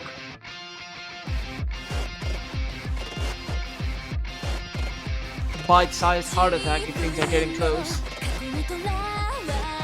What did you say? Bite size? Yeah, bite-sized. Small size. Bite-sized heart attack is TV size. I guess so. That's one way to say it. Yeah. Sweden must give its all in this map. Have to try their best. And we're starting off. Yep, so is it going to be another sweep, or is Sweden going to be able to counter United States on their own pick? It's going to be a rough one. It did come from double time, so perhaps that's going to help a little bit with their platter control regarding this map. You see a little bit of wonky movement from Yukiteru, whereas the United States is looking very stable. Very, very stable.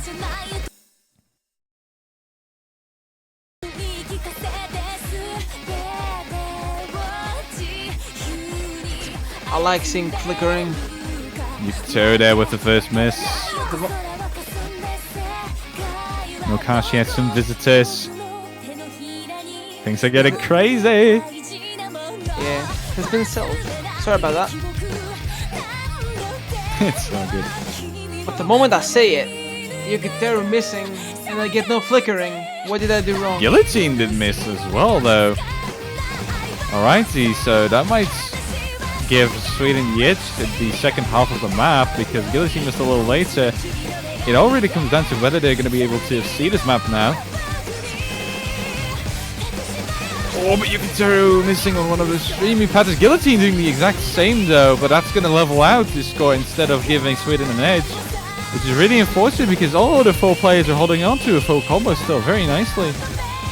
This will be close, but I don't think there's much of a map left. Oh, Guillotine with another miss, though. dropping. Okay, right at the end. Satomi! No! He failed! He failed the map! Oh, that's painful. Oh, this is big. I think if Satomi didn't fail, they might have But won. what happened with Guillotine, Wait, actually? I'm not Did sure. Guillotine Like, fail? I'm not sure because the score difference is 1.1 million. Looking like he didn't, but Satomi certainly did. Oh, that This is one confusing. unfortunate way to go out. So in the end, it's US got the map.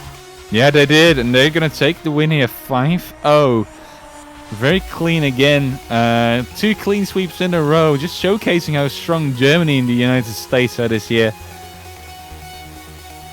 And man. that's gonna make for the end of round of 16. Actually, that's it. Everybody is still in, whether in winner or loser bracket. But now everything has been decided. And next week everything's gonna man. get started from the ground up once again. Can't wait to see those matches.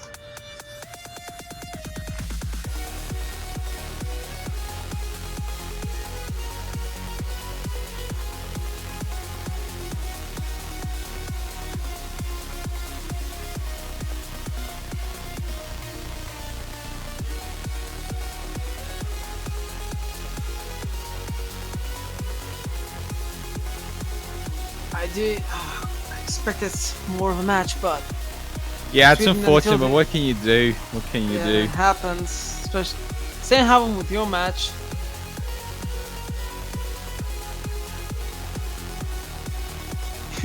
Yeah, it was an unfortunate way to go out. But yeah, they was interesting. I mean, there were no tiebreakers, but there certainly were some really close scores. Just going over the matches real quickly then. You have Chile versus Mexico and Korea versus Japan starting off the day very late at night for us European people. That was harsh. That was 5 a.m. for me. Yep, it was quite the interesting match as both matches started off with very close scores, but then they moved on to both Chile and South Korea just completely dominating. And that just led to a loss for the other teams, both Japan and Mexico still couldn't keep up, sadly, and they are now moved into the losers bracket, both of them.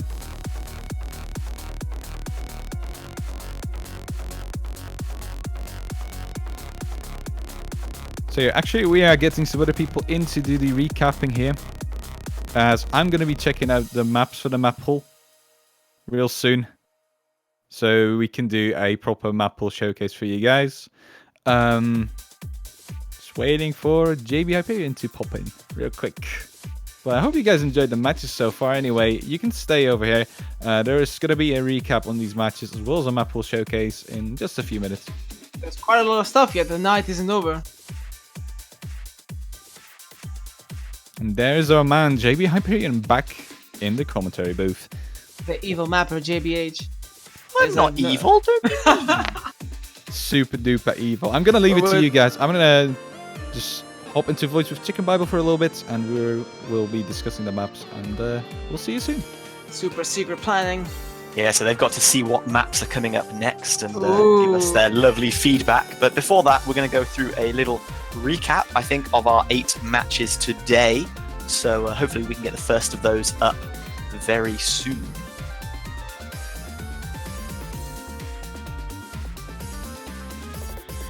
So you casted the last game, Nokashi. How did you feel about that? I casted Finland versus Taiwan, and I have to say it was quite the experience regarding stress, because it was my second time commentating something. The second time commentating something, but the first time commentating something this big as a tournament. I mean, commentating in Aspire, judging maps, and commentating 6 players battling it out is 2 totally different things, as I've understood. Yeah, I think you did pretty well. As an excellent, I think you did really well, so you should be happy with that. I'm glad to hear that. I'm really glad to hear that. Because it really pulls a weight off my chest. Okay. So let's carry on. So we're gonna go through the recap. So our first match that we saw right into the wee hours of early this morning was Chile versus Mexico. I don't know if you had a chance to see this, Nokashi. It would have been about 5 a.m. for you. Fast asleep. I was not fast asleep. I was tanking it a little bit after Dolan and I did the pre-show. We thought this one was going to be quite close. Chile often would be taking the win, which they did, but it was a 5-1 victory for them. They traded wins in the first 2 games, I think, and then Chile pretty much ran away with it from there. The real story was, again, Ponchiwi, Mexico's star player, just really struggled to get into any kind of rhythm, as he did in the group stage, and that was exposed against Chile here, unfortunately. That must have been quite an interesting match, regardless of the result. Yeah, so our next match was South Korea versus Japan. And South Korea, as we said, had been coming off not the strongest of group stages. They looked a bit fragile, a bit slow to get started. Japan also didn't have a brilliant group stage, but they were one of the 2 low-seeded teams to come through in their group. So that was pretty impressive from them. Again, both teams traded towards the beginning, but the interesting thing about this match, if I remember correctly, was the first 4 games all went to their opponents. So Japan would pick and South Korea won, and then South Korea picked and then Japan won, and we thought, why aren't they picking maps that they're good at? Was it also a match that was at the morning for European? Yeah, this was directly after the Mexico-Chile game at about 3 o'clock UTC, if I can recall. 6, that's 6 a.m. for me. Ouch. Ouch. I can didn't see why have you it. maybe didn't attend that one then. Yeah, I didn't have a chance to watch those. Yeah, so South Korea did take that one 5-2 again, 2-all, and then South Korea would pull out 3. Now, France versus Indonesia. This one was interesting. We thought this one could go to a tiebreaker, and it very nearly did. Again, both teams traded wins. I think this one went to 3-all, and then finally France cracked and gave Indonesia a 4th game. This Indonesia did take the 5th game eventually to wrap that one up. That one was so. I think I almost tuned in for that one, but due to time constraints, I couldn't. So I guess we'll be getting into some maps that you you did attend. Yeah, well, the match, was it the Taiwan-Finland, or was it one before that? Was it Hong Kong? That will be the next one. So this one was Norway versus Hong Kong. Yeah, I did see that match. Yeah, how did you find it? I found it really, like, Groix was really strong during group stage. He did a really nice job regarding his performance, but here he couldn't quite, as well as the other team, he couldn't quite pull it off. Yeah, Groix was a bit of an unlucky soul. I think he was probably the MVP of this match, honestly. Like every match, he was just putting in astounding performances, but his team around him just couldn't keep up. And Hong Kong were overall the slightly more consistent team. We saw an excellent match that ended with Alien Flybot beating out Norway on the final spinner to take victory, which it could have gone either way. That one was close. You have to give it to AFB for this one because his spins are really exceptional. Other than that, I think we're moving off to Taiwan, Finland. Yeah, this one would have been Taiwan, Finland. So if you want to talk about that one a little bit, so you were heavily involved. Heavily involved in this one, yeah. To be fair, we were talking about Dolan predictions before the match started, and I was supporting Finland on this one, and he was supporting Taiwan. And I thought that they were going to battle it out through hidden, and in the end, all the hidden maps were picked. And Taiwan pulled through on a 3-point margin starting off, but then Finland, something woke up inside them, and they were like, no, we won't let you sweep us. And it went all the way to 3-3. But then maybe their fuel ran out, and Taiwan took the last 2 picks. Unfortunate. I really wanted to see a tiebreaker there, especially on that last map. I think it was the Kikuo DT? Not that sure. I was in the edge of... No, it was Kagenotsuki, the last hidden pick. Hidden pick, yeah. Yeah, and we were on about Dolan mostly because my prophecy was completed, and the fact that this one will judge. This is a tiebreaker level pick because it's 4 minutes, it's hidden, it's difficult. Everything goes. And Yurti showed an exceptional performance on this one. Yeah, this one was a bit of a surprise for me, although I didn't see it. I didn't see most of it live. This was one of the matches that I thought could have had the potential to be quite one-sided, but Finland really made a good game of this, and well played to them. Definitely not rolling over. Taiwan maybe looked a little bit down on power compared to their group stage performance, but hopefully they can regain their fine form going forward, because they don't want to get knocked by that too much. Yep. So match 6 was Poland versus China. This one I didn't see. Sadly, I was engaged in a meeting, so you're going to have to tell me a little bit about that one. I do know that there was a sequence, I think, of 3 games where the winner was decided by like 10,000 points or 20,000 points. So close. I only know about this point margin, but however, I wasn't able to fully attend it. But overall, I saw Bobber giving his all, pushing his team, trying to rack up the points. He was MVP at most games, but they couldn't quite pull through. China still being a powerhouse. Yeah, I'm happy that I'm happy that Poland scored a game point, because China are one of those teams that if you make the tiniest mistake, they're just going to capitalize on it because they're so consistent. And in the group stage, we kind of saw when Poland started making mistakes, they let South Korea back in, and China are a team that do what South Korea do even better this year. Like, they're just so consistent. But Poland did manage to take a game, so that one ended 5-1. But yeah, very dominant performance from them. Next up is Germany, Netherlands, which I didn't have the comfort of watching since I was away on You don't have to family worry, matters. because I had the extreme pleasure of watching this. Ooh. We had a little bit of drama at the beginning, not tiebreaker, like the warm-up wouldn't load, and then we had to reset the stream and all that jazz. Eventually, we would go into Netherlands started first. They picked Packet Hero first up as a kind of shock and awe tactic to try and throw the Germans off, but it kind of backfired, and Germany never looked back from there.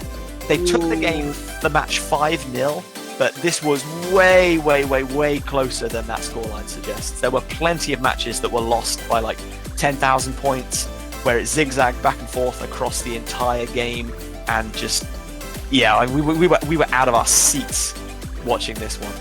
There was a lot of score flickering, was it? Oh, absolutely, yeah, great to see.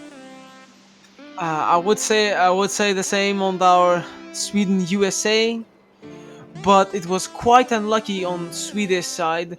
USA proving once again. Sweden proving once again. USA proving, once again that they're a powerhouse for this year as well. Yeah, they Getting really have on that early. They put in a more complete performance so far this year. I mean, Sweden had 3 tiebreakers in the group stage, which they won 2 of, so they really showed their consistency. But the extra difficulty of this map pool just was a bit too much for them, I think. They performed well, but some of their players just slightly tripped up and really struggled against the consistency of the United States, and they obviously also took a 5-0 victory.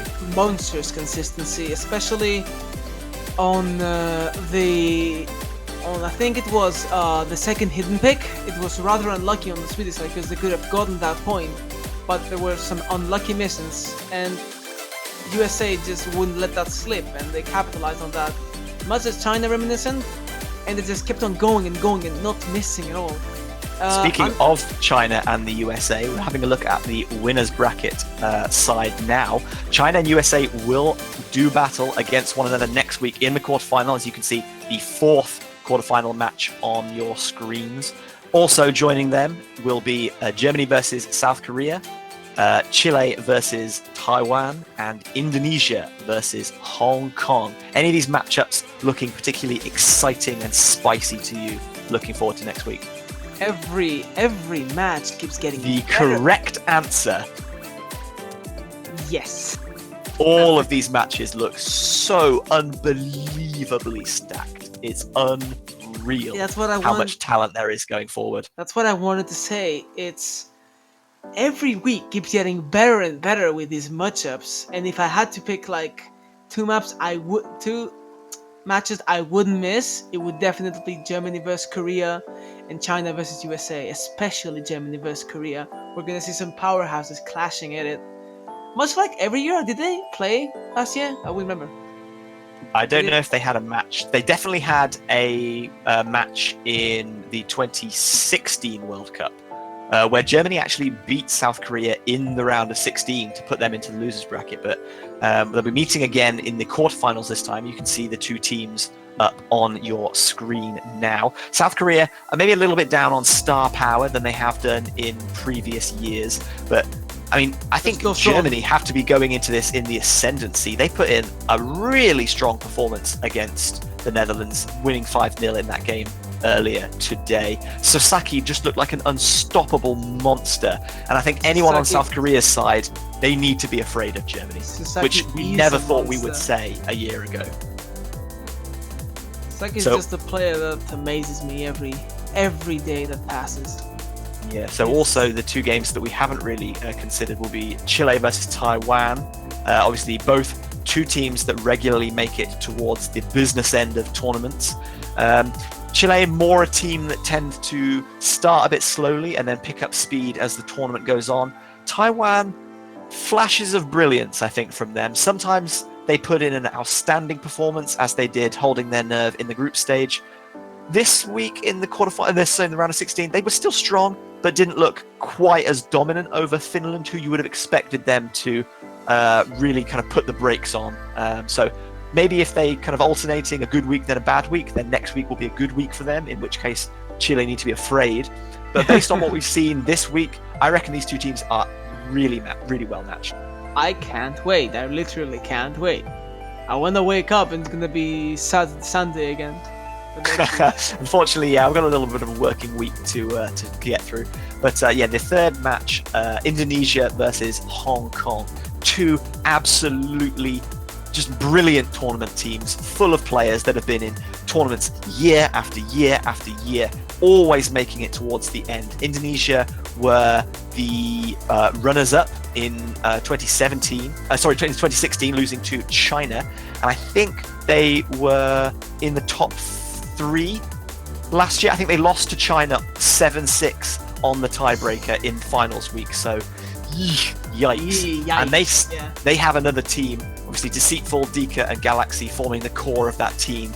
Strong. Just those names, you just quake a little bit thinking about playing against those guys. Deceitful was maybe not quite on form this week but by his standards, maybe he wasn't up to par, but he still performed really well. So if he comes back next week looking half as strong as he did this week, then that's dangerous. But on the same side, on Hong Kong, you've got players like Alice Cartelet, Alien Flybot, Latifa Sama, who are known and renowned for just stepping up in big matches and putting in mind-blowing performances. So I think both those teams will be scared of each other. After all, it's a tournament. You never know what's going to plan out. You never know what's going to happen. We've got... I think there should be China versus the US in our last lot. There we go. Excellent correction. Just, he's way ahead of me. I can't keep up. But yeah, we've got China versus the US, and I think, as you said, this is a clash of the titans. These are two teams that I would not be surprised to see doing battle over the winners, the gold medal in, I think, 3 or 4 weekends' time. Do you think that'd be the case? I do feel like even if one of them goes down, they're gonna rise up again and face each other. I feel like this is not the only time they're gonna face each other. China versus USA. If brackets allow it, it might not be they might have a rematch in the whole So yeah, tournament. that could be quite interesting to see if one wins and then the other comes back through the losers bracket to challenge them again. And I think USA will really be looking to beat China here so that they don't have to try and beat them twice if they do eventually make it through to the grand final. But that's a long way in the distance. Also to consider is the losers bracket. Obviously, no one's been eliminated this week. All 8 of our unlucky losing teams will compete against each other next week, and from there on, we will start to see eliminations. So that is going to showcase Netherlands versus Japan, Mexico versus Finland, France versus Norway, and I didn't see what our last game was. Sweden versus... What's our last match? Messed up. Sweden versus Poland. I'm very sorry, Poland. That transition just danced past me a little bit too quick. super fast. But yeah, Netherlands versus Japan will be our first in the bracket at least. We don't know what schedules are going to look like yet. Obviously, All Netherlands these matches going are down so good. 5-0 against Germany, but I don't think they look particularly weak. Germany just looked like really strong. Yeah, the fact that Germany won doesn't mean that Netherlands is weak. If you consider the powerhouse that Germany is, Netherlands isn't weak. Like, I will point out time and time again because I've seen the lineup and they're not weak at all. They have Bad, they have Sutton. They're strong. They're a force to be reckoned with, even for Japan. Yeah, what's going on Netherlands' favour is Japan also didn't have that great a week. In the group stage, Molkus struggled a little bit, and in this week, both he and EKR did have a little bit of an off day, I think, struggling at matches where you would expect them to really rise up. So hopefully that's not a problem going forward, and both teams can be at their full potential, so that we can have a great match between those two. I'm already hyped. This is snowball. yeah. I mean, there's just some of the matches that we've got going on. Following them is going to be Mexico and Finland. So we already talked a little bit about how Ponchiwi really struggled again for the second week in a row in their match against Chile. Whereas on the other hand, Finland put in a really strong performance against Taiwan, a team that you would have expected to really run away with that match. So I think Finland have a lot of momentum going forward, even though maybe if you told me this matchup was going to come in the losers bracket quarterfinal when the tournament began, I think I would pretty convincingly have gone for Mexico. But now, I'm not so sure. I think Finland have all the momentum here, and they could well come out on top. Finland is a force to be reckoned with, and I say that firsthand watching their game and watching how they managed to keep Taiwan at bay even if they were 3 points ahead. I really do feel this will also be an exciting match, and let's see if Ponchiwi breaks the habit and goes hopefully for... third time is the charm for him. France versus Norway, also going to be contested in our losers bracket quarterfinals next week.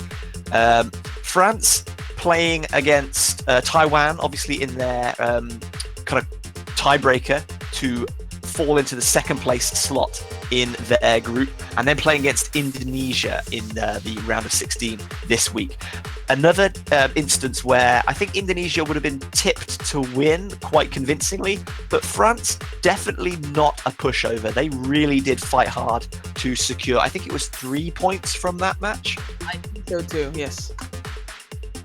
So if France can put in a performance against top tier teams like Taiwan and Indonesia, Norway got to be thinking a little bit scary. But again, Norway took 2 points off Hong Kong, so who knows? I think both of these teams have overperformed, and that is a match that could go either way, and I would love to see that one go all the way.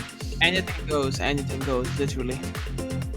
Also, yep, we got Poland versus Sweden. Very sorry for forgetting Poland in our quick recap earlier. Poland. Yeah, sorry. I hope you still love me, Poland. I love you.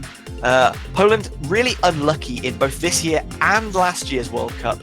They got China in the round of 16, like 2 years in a row. There has to be some curse at work there.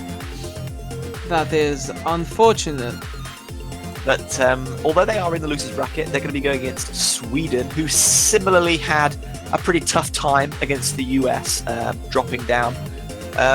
The truth of the Swedish game that we just saw was Yukiteru Amano really struggling, and right at the end you saw Setomi, their kind of star player who they'd been counted on for all of their matches thus far, to really put in a great performance. Even he started to miss a little bit, even he started to crack. So I think both of these teams are under a bit of pressure, so it depends on who's going to crack and who is going to rise in their match next week. Yeah, another match will be interesting because, again, it doesn't mean that Sweden and Poland are weak as a team comp. It's just that China and USA were really, really strong. So that concludes our quarterfinals bracket for obviously both the winners bracket and the losers bracket. All teams going to be playing from the same map pool. So some teams are going to be eliminated, some are going to get dropped down to the losers bracket, and some are going to keep climbing that mountain to the top. We're just waiting for our co-commentators, Chicken Bible and Satnyan, to jump back in here. They're going to be taking you through the map pool showcase. So don't go anywhere. We will be just waiting for them to drop in, hopefully any second now. And the moment is... And I say any second, and quite literally the next second they both show up. Chicken Bible, Imagine. Satnyan, welcome. How are you Imagine guys being doing? so surprised. Yeah. So accurate. JPH is I'm a doing fine, magician. thanks. He's an evil mapper and a magician. How is that possible? Have you had a chance to inspect the map pool and form your opinions? Well, it's all. I think we both formed our opinion quite early on. Didn't we? Chicken? Yeah, I think so. All right, see. Right, So, we'll leave that to you, and everyone else, thank you for joining Nakashi and I. Continue to enjoy Chicken Bible and Satnyan as we see what the players are going to be tackling next week. And yeah, goodbye from Nakashi and I. I hope you enjoy the rest of the Thanks show. for watching. Enjoy the rest of the show. Thanks everyone. Thanks, JBH. Thanks, Takashi. Love See you you guys, to thank you. chat. Bye. A big Oh, love let's you get to started. you, indeed. Yeah. All right. So, after wrapping up the round of 16, we're gonna get into the quarterfinals now. Round of 8. It's Yep. gonna be really big matches, as those guys just went over. To kick it off, we're gonna be starting off with Euclid, met by Ascendance. It's gonna be the Axiom difficulty, the top difficulty of the set. It's actually a featured artist too, right? Yep, it is. So this Function map, Phantom has it's been got, featured for quite a while. yeah, it's got some nice wubs, got the big streams as you can see there. So overall, a nice, really solid map by Ascendance. It's a little bit different from some of his other styles that he's done in the past, but it works very well on this map. Yeah, this map definitely lives on its, I would say, pacing changes as well as its anti-flow. As you can see right here, you're immediately greeted with like a lot of anti-flow very early on in the map. I mean, you can get adapted to it quite quick, I would say, after practicing. But it definitely can prove to be very nerve-wracking when you're playing this mid-match, especially if this is going to be like your first pick. Yeah, definitely. Some of these snaps with these hypers can be really rough. If you miss one of them, you're gonna miss like 2 nodes at once, possibly. Another thing to note is that the circle size is slightly lower than what some people would expect. CS 3.8 on a 5.5 star map around, so I believe this is. Yeah, this is only not too lower than your average circle size. As for its star difficulty, this map is gonna clock in at 6.07. So we finally reached the 6-star map rating, and it's going to be your first one on that caliber, Euclid.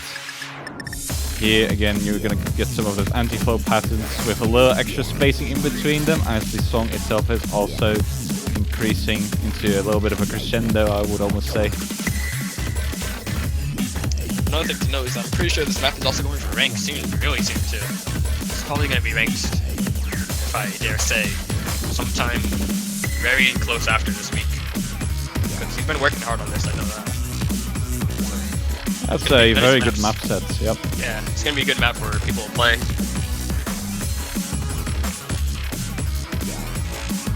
Nice hit sounding as well, but yeah, the map doesn't really have too much variability compared to what we already discussed. You know, there's slower sections, then contrasted by the more anti-flowy sections. Right here, you have a few triplets as well, followed up by some little streams, I would almost say, some jumping, but that is to be expected. That is pretty much what has been building up in the entire map already, so it's nothing out of the ordinary, really. Yeah, if you miss one of these hypers right here, you could miss so many notes going into the end. It could cause probably a lot of score missing. Yeah, dropping in one of those streams could prove very drastic as well, I would say. Like, it could prove to maybe make you lose like 50,000 points or close to it, depending on how many of those streams you're gonna miss very quickly, which is definitely something you want to avoid in this map. So the ending especially is going to be very chokeable, I do believe. There's a big bug on my wall. Oh my god. Moving on to the next map here. It's going to be Yo-Yo Kokon Overdose. Difficulty, map by Yumeno Himiko. So this is a pretty long map. It's not the short version, which you might have seen from JVH map sets. Primarily, this is going to be a map with large spacing, a higher CS than what you're used to. As you can see, it's CS 5 instead of the typical 4, 4.2, anything along those lines. So precision is going to be key on this one. You want to be very precise with some of these non-hypers as well. Spacing, again, being very big can make you miss on these very easily if you're bad with timing. And I think this is going to be more of a map where people are just going to miss a lot in general. Just throughout the map, not really where there's one part of the map that is going to see the most misses. I even think that the KIs might have lesser misses than like your regular parts, slower parts, just because the flow is there. It's a little more flowy, as opposed to some of the timing stuff you need to do at the very start of the beat map, as well as the, softer, less paced and less dense parts of the song, I would say. Yeah, definitely. Another note for this map is I believe, correct me if I'm wrong, but I think this is tick rate 1. So these sliders actually have some really interesting drop list for some people. Might be a little hard to catch some of these, but it should be a little different because not many people see this tick rate on a map that's like this kind of. You know what I mean? Like these sliders are really long. Yeah.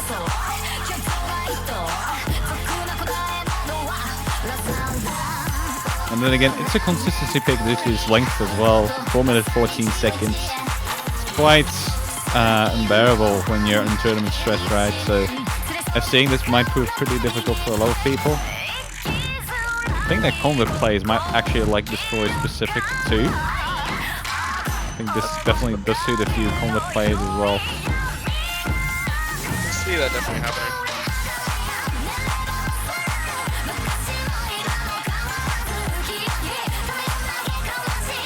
And as a lot of people are thinking, it's a lovely song too, I would say. Definitely not bad real. Good reputation in OSA as always. Gotta love real. Only Always bad perfect. reputation has is like copywriting with us, right? That always happens. That's gonna get muted in the stream probably, right? Just not up, that is. So yeah. Happens with almost every single real song. But that doesn't stop us from picking them, right? Good songs. It's unfortunate.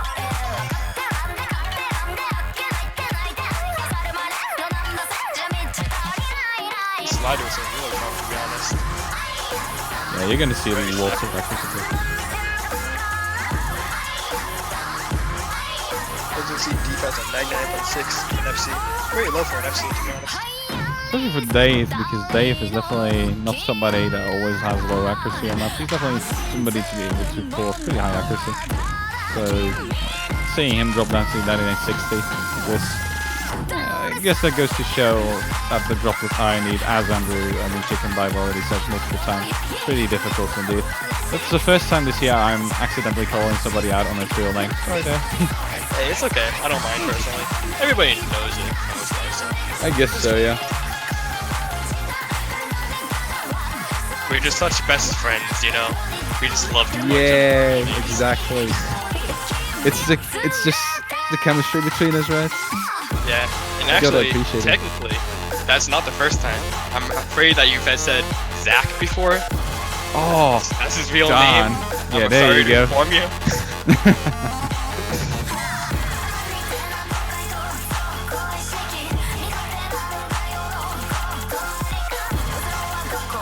What's considered bad accuracy and catch? To be honest, anything that's really like, it depends on the map for the most part. I'd say usually, but below 99.5 would be where it gets a little iffy. Wouldn't you agree, Sarden? Yeah, I do agree. All right. When you and get going into the next that map, range, it's gonna, yeah. You might got the next consider map here. somebody with low accuracy. Yeah, indeed. it's 357 Magnum by Z, mapped by Crowley. So Crowley is one of the newer mappers on scene. This map is pretty interesting. Got some nice vertical patterns. It's got some really interesting like speed up patterns too. You can expect some miss on the speed up parts. Yeah, again, with the higher circle size, as you can see, with the circles getting a little smaller there, coming in with probably a map that is not going to be favorable to people that are not good with accuracy, right? As we already discussed with like the previous map. Also being CS5 in that regard. This is CS 4.5. It's not quite as bad as CS5 indeed. But combined with all these streams and these jumpy patterns, it might prove pretty difficult to quite a handful of people, I would say. It's a faster pace as well at that, so... Yeah, there's a lot of very small microphones between these notes, so you can see. Here's one of those speed up sections I just saw. There's some interesting dashing patterns as well, as you can see here. Some triplets, some big note stacks that are followed up by a pretty big jump up until like another triplet. Quite an interesting map from some mapper that a lot of people actually don't know, Crowley. Yeah, pretty new to the scene. That's some nice maps. And this one's definitely really cool, I would say. Very fitting to the song as well. A song you wouldn't hear too much. I mean, it's from Psy, or Xi, however you want to pronounce that. So it's obviously a pretty well-known artist, but this is not really the type of song you think of whenever somebody blurts out the name Xi. like Freedom Dad, Blue Zenith. Yeah, there's more dimension. tempo. Yeah.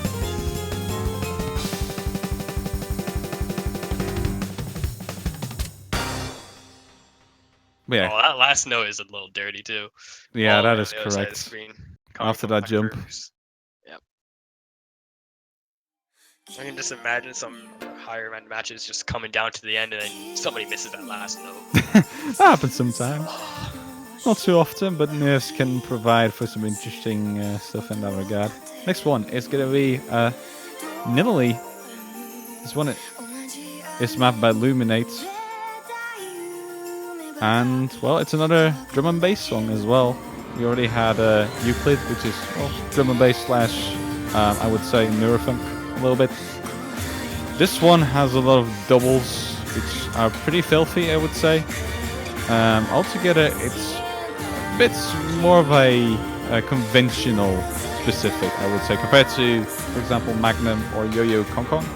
And this definitely feels more like a catch map you would see in your any day playing when coming along to Ocean. Definitely one of the more standard maps that we have. More used to playing this. Yeah, it doesn't make for an easy map though, because its doubles can be really nasty at times. As you already saw, perhaps on the score screen that popped up at the very start, Dave here with the 2 mids where he was able to see the other map. Some streams. And then you move into those double jumping sections, and it's quite a nightmare if you're nervous, I would say. That was actually a pretty huge spinner too. I believe you could get maybe upwards of, I don't know, maybe 7, 8k points on that. And being a long map, that spinner might decide some matches, to be honest. I'm not sure if there's more in this map. I think there might be. This could be a map where spinners actually mean quite a bit. Correct, yeah. Also, it's a long map once again, 4 minutes here. Well, just under 4 minutes, I should say. 3 minute 56. So it kind of balances out these specifics very nicely, I would say. You have some shorter maps. Well, actually only like one really short map, I would say. Which isn't really even too short. It's not even like a TV size type of map. And then you have a 3 minute to 4 minute and another 4 minute map. Similar to the last pool, actually. Well, this section is pretty brutal for some people. If you're not fast enough in some of those where you miss place one of them. It's similar to QR mapping in a sense. Yeah, it looks a lot like QI mapping with those with left rights and those triple notes.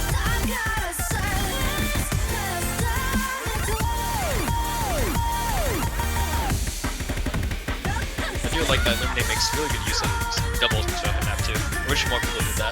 Somebody's kind of mapping thinking that it's kind of been not many people do it anymore. Last time that I can really think of it being used a lot was in Ascendance and Spectator Cycle Pit, I believe. Yeah, to my recent memory, I can't really come up with anything other than that either. And there's definitely more maps with that, but yeah.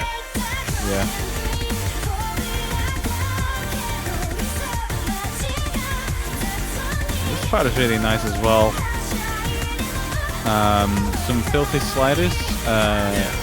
Yeah, but it's nicely mapped to the rhythm, so it shouldn't be too difficult. Even though Dave is gonna find a miss on this one. That's in chat. That is unfortunately it's a exhausting map, I would say.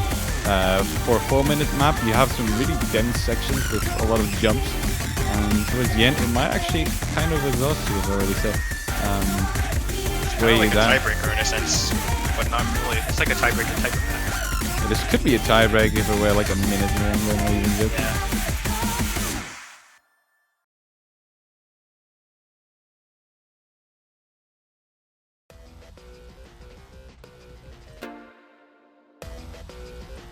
Now here's a cool one. Reversible campaign.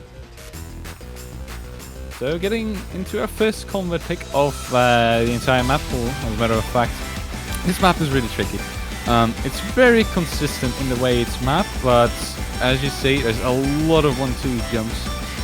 And they are just everywhere on the map, to say the very least. And some of them are hyper dashes, some of them aren't. So that means that the pacing also changes a little bit, and you might overshoot or undershoot. You know, those kind of things happen. Yeah, you gotta be ready to adapt on the fly with this one. Really, lots of changes in this. As you can see, some of these patterns right here, you can see the jumps. One of them's a hyper, one's not a hyper. As you see there, it just switched from being all hypers to all non-hypers. So you gotta be really flexible on this one. And there's also some memory jumps. One should be upcoming very soon, 292. That wasn't a memory jump, I don't think.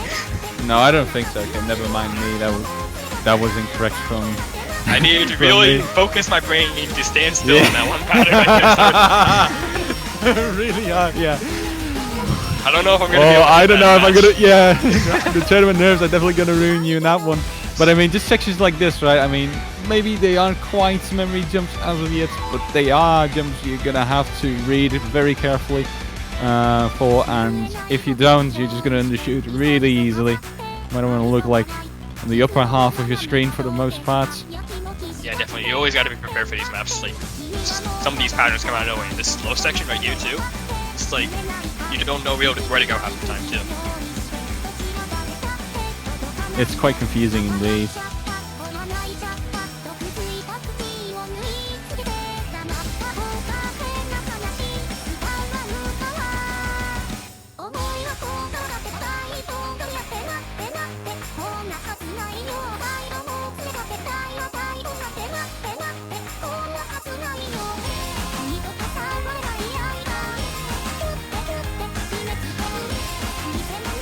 See more of these really rough jumps towards the end too.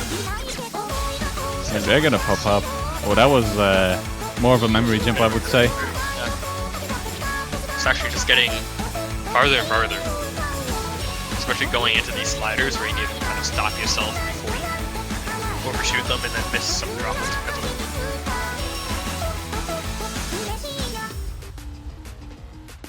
I can maybe see a fail on that too. It's possible. If you're bad on your timing, yeah, Yeah. that could happen. But Miss one of those vipers. we haven't seen that happen a lot, though, so I guess that's a good thing. Here we go with the final no-mod map. Again, a Convert, Whisper of Rose. And this one is going to be CS5. Yeah, so this map, a lot of people know it. It's been around for quite a while.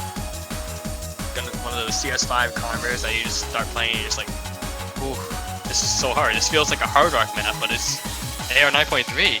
What's going on? You know? Getting scammed. Yeah, right? But a pseudo Some hard really rock. far jumps. Yeah, really far jumps, some really awkward stream patterns that are kind of unorthodox for catch players who usually play specifics. In a way, it's kind of similar to Reversible Campaign, I would say. A little bit, yeah. Spacing-wise, yeah.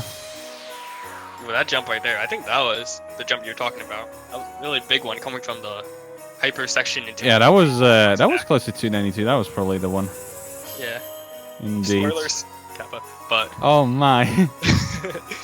spoiling a map before, oh no, spoiled one single part of it.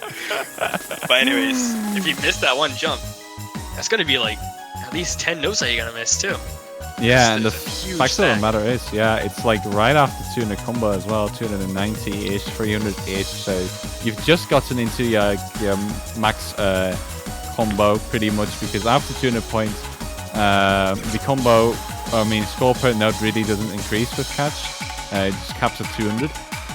So missing right after 200 combo is the most painful thing you can pretty much do. This map has some very big potential for that to happen. Ooh, that jump section was really...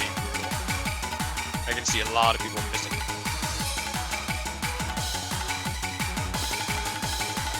In general, the spacings on this one really aren't friendly at all. It's not a very long map, only 1 minute 52, so I guess a lot of people are going to try to remember as much of this map as possible if they're going to pick it. Don't see this being like a really popular pick though. Also get a really difficult convert, to be honest, for the no-mod pool. Definitely a step up from last, this week. Yeah, definitely. For round of Converts are 16. much harder, I'd say.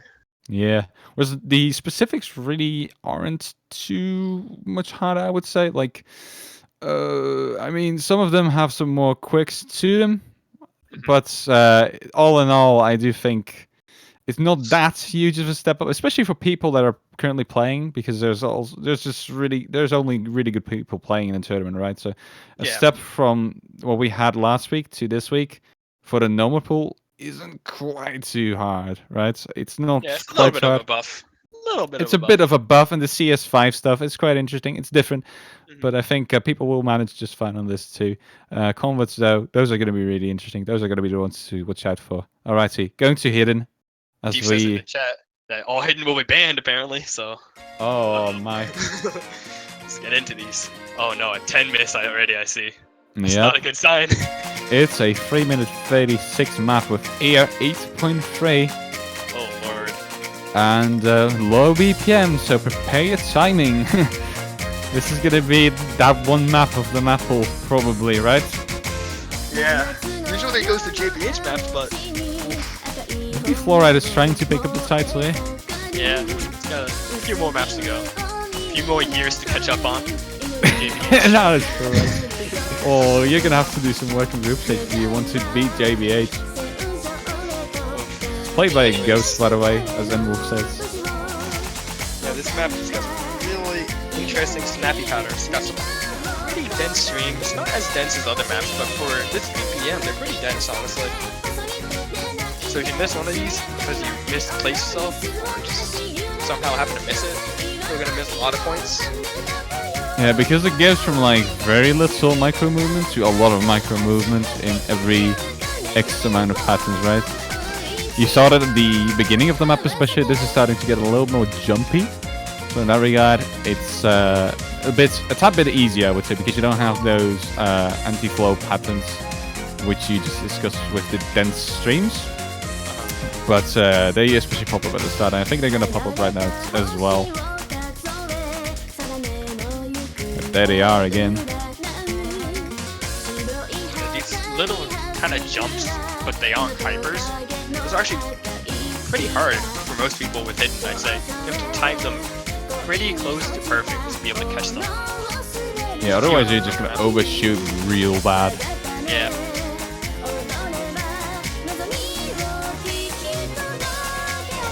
These are these hit numbers too. Yeah, they are.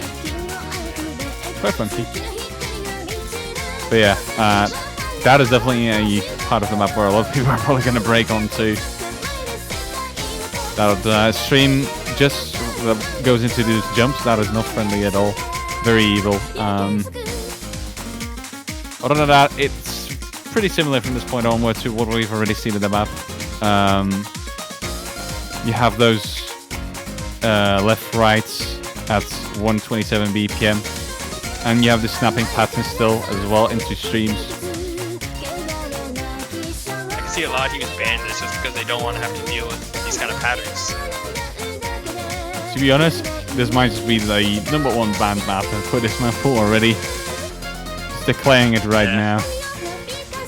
We haven't even seen like half the map pool, but like, Yeah, this is looking very evil. I'm not sure if anybody's going to be able to consistently see this either in tournament stage. there might be a few teams that think, I really think that we can win on this map.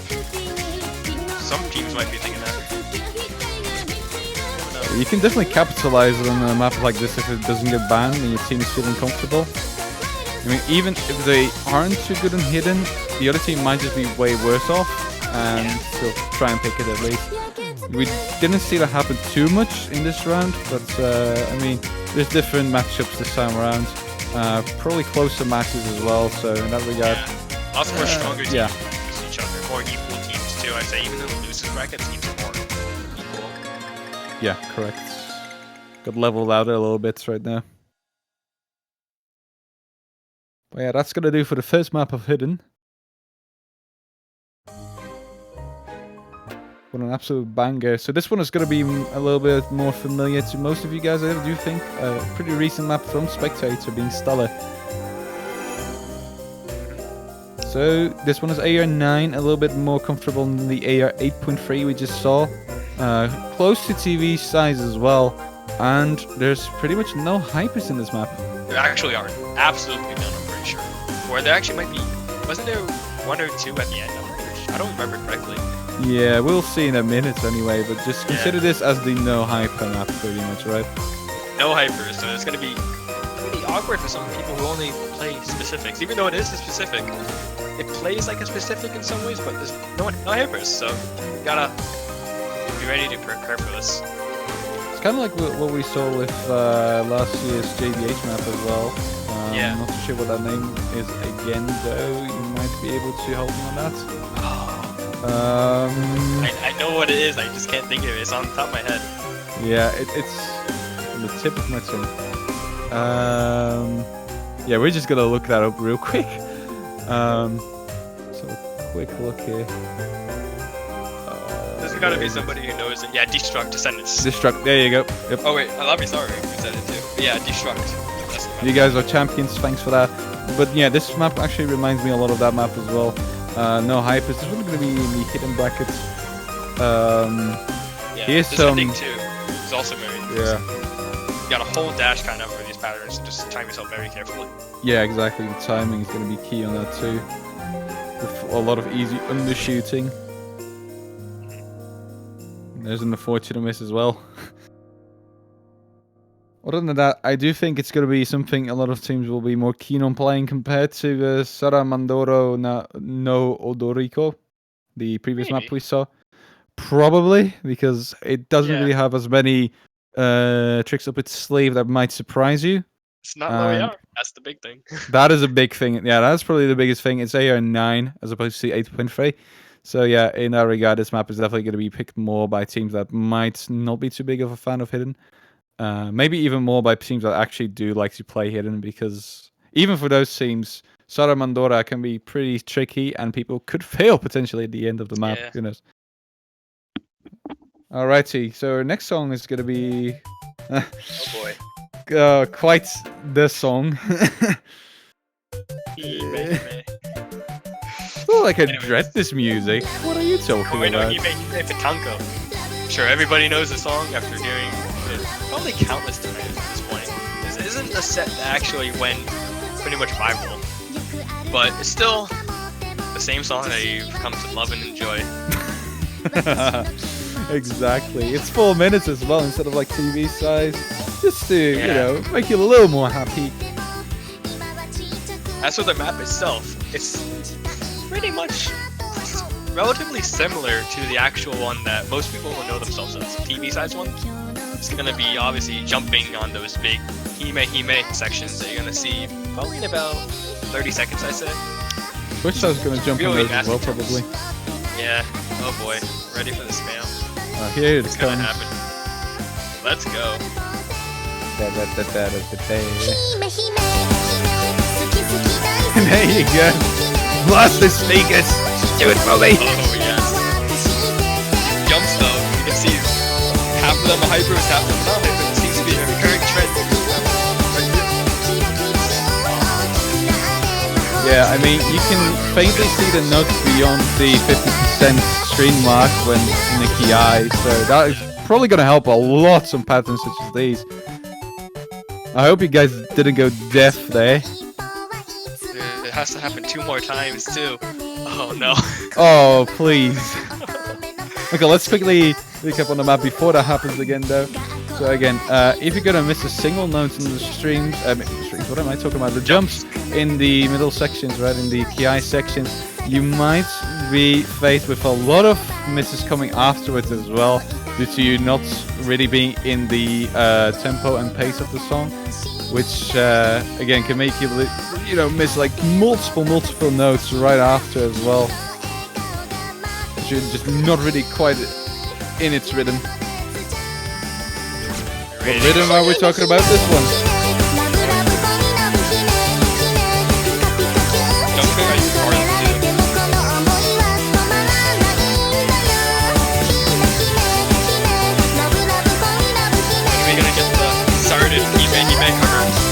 Should I? I don't think that one's gonna get DMCA'd, so you should be safe with this. Not like this procedure.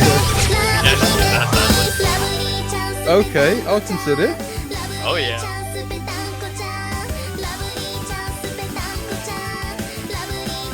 Gotta make sure it's the long version too.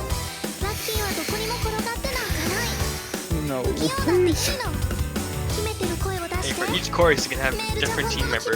Also, it's Japanese. I can't even Japanese, my man. Gambate. You can do it. Oh, please don't say it like that. But yeah, the map really doesn't change a lot towards the end. Really, all we said so far applies to the end as well. Non-hyper sections, followed up by hyper sections, and then a mix of those two in the KI. And some speaker blasting. Actually, he's not gonna do it this time around, I think. Okay, be safe. Another thing is that I noticed that these jumps turn from hypers to non-hypers. There's some, I don't know how to explain that. Some of them turn into non-hypers, so it's like, what? It's a little Yeah. confusing. It's. I can see what you're talking about, right? With like some pretty much the same pattern, but then some of them are hypers and some aren't. Like it's really close. Yeah, it's really close to becoming like edge dashes almost, in a sense. And I can see all three of these hidden maps getting banned, to be honest. All This for is- different reasons. Too. Yeah, I mean the previous hidden map pool was like a little bit of a relief, I would always say, compared to like group stage, because you had Reanimate and you had the other AR9-ish song, which I frankly kind of forgot the name of. Let's have a really quick look. That is Kaoru Yuyoka. Oh yeah. Those two songs both being a little more friendly to most people. Kaga no Tsuki obviously was the main caveat to most themes. AR8's 4.5 minutes, so that is absolutely ridiculous. But yeah, this map for hidden, the only one map that, to be fair, is a little bit friendly to all players is going to be Stelle, whereas Koi no Hime Pitanko is going to see a lot of misses on those key eyes. And oh my god, that name is so long. Saramandoro no Odoriko, the first hidden map you guys were able to see, is only going to see more and more misses as it's so unbelievably tricky. Not sure how people are going to cope with that. But yeah, that's going to wrap it up for hidden. Yep. Now, we got everyone's favorite mod, Hard Rock. This is Churi Pantaray, mapped by Kira. It's actually one of Kira's newer maps. Actually, might be his latest ranked map, I believe. One of his latest anyway, yeah. CS 5.2, AR10, you know, all of the normal stuff that we're talking about. But it's actually quite hard for the star rating. The star rating on this map is relatively low compared to the actual difficulty, even with no mod. Some of these patterns, they have some very interesting Kira patterns. You know, you got the back and forth that Kira loves to do with maps. So you gotta be prepared for this with Hard Rock. But yeah, jumps at the start, and it's going to turn into wiggling, the typical PRI wiggling, as you are seeing right here. Yeah. Fast pace as well. It's actually quite hard for this too, I'd say. Pretty big step up from last round, maybe. Compared to the Hard Rocks, it's definitely a very different mechanic, I would say. And that makes it a little harder for most people too. The big thing is that you can't really play walk these left rights either. You can't stand still on them for the most part and catch all of them. So you have to go back and forth. It just makes them more of a game. We're kind of able to take those patterns on redo with some of the streams towards the end, but this is just going to take it to a whole different level. As you can see right here, almost dying as well, or test player that is, but you can recover quite quickly on those jumps. Yeah, it's actually HP 9.8 too. Yeah, it's quite high. In this slow section, you can see almost getting drained to half already. Haven't even missed it though. So if you're bad at this ending, you might be in for a bad treat as well. You know, there might be some team fails on this map too, on some of the left right sections. You miss 2 or 3 of them. The whole team misses there for some reason. It's possible. Still don't think you'll be able to fail the ending though. The ending is relatively nice and smooth. Yeah, but I mean, imagine just missing one of those notes at the ending. That's gonna decrease it's your gonna bring it HP to like 25% almost, I would say, as you saw at the ending. Even when catching all those notes, you're gonna land at like 70-ish%. So, very failable, definitely. getting into the next Hard Rock map. We have Azure Party. Kenshi-chan's main on this map. It's quite a bit of a longer map, coming in at 352. It's got some nice, whoa parts. Good song. It's gonna be pretty gimmicky, like some of these slow sections, far into the sliders. Kind of got to a little bit of memory with these parts. Yep, and then you have those things. Oh lord. So yeah, the intro on this one is definitely quite a face smasher, I would almost say. You have those distantly spaced sliders to start off with, which can be missed quite easily, to be honest, and then you move into the plate walking section, unless you're crazy and not gonna plate walk out but actually wiggle, right into different streams, which hopefully get your HP back up again if you're gonna miss on that wiggle slash plate walk stream. But due to its length, I'm probably suspecting more of those to pop up eventually as well.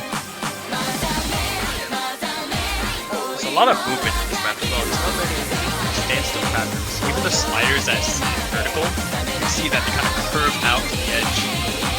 Force you to kind of move out to the edge to catch those big droppers. Yeah, so one of those just about there.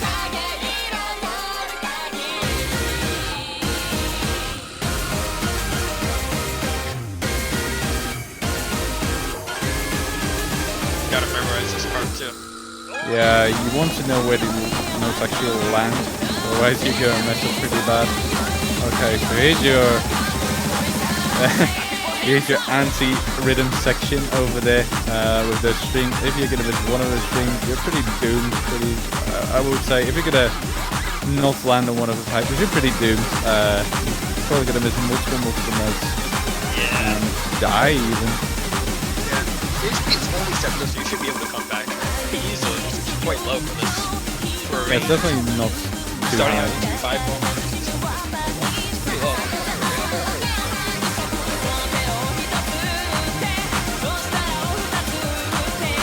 Luckily it is, otherwise this would be an absolute nightmare to most people, I do think. Pretty hard to get a max spin on that as well. You're going to have to pretty rapidly catch those moves on the left, probably. I mean, there's bananas on the left. Short spin is gonna have a hard time trying to maximize those. Short ones are actually maximized. It's kind of getting lost. It's like, oh, it's a spinner, you know? And then by the time you already realize it's already over. Oh, that happened. Okay. You definitely might not see them coming. Another one of those. Longer, though. Yeah, you're going to be able to catch up right at the end, as you already saw there. Dave being able to catch those last bananas quite nicely. But at the start, you might want to be prepared. Even though I don't suspect a lot of ties to come out of this at all.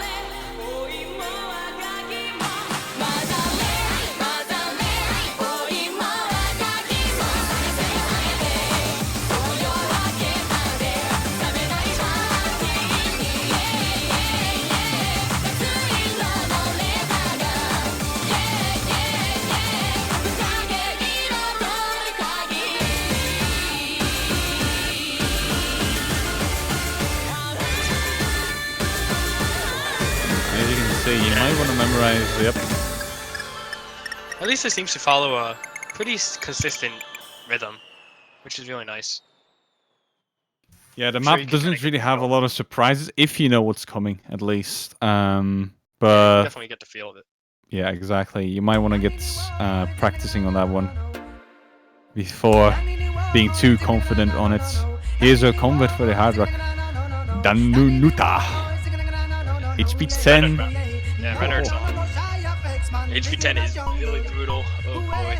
But I'm sure most older players, I'm saying the 2014 generation, they're gonna know this map. It's actually one of the more popular multiplayer maps that we used to play. Correct, yeah. Probably also one of the reasons why it was picked in this map pool.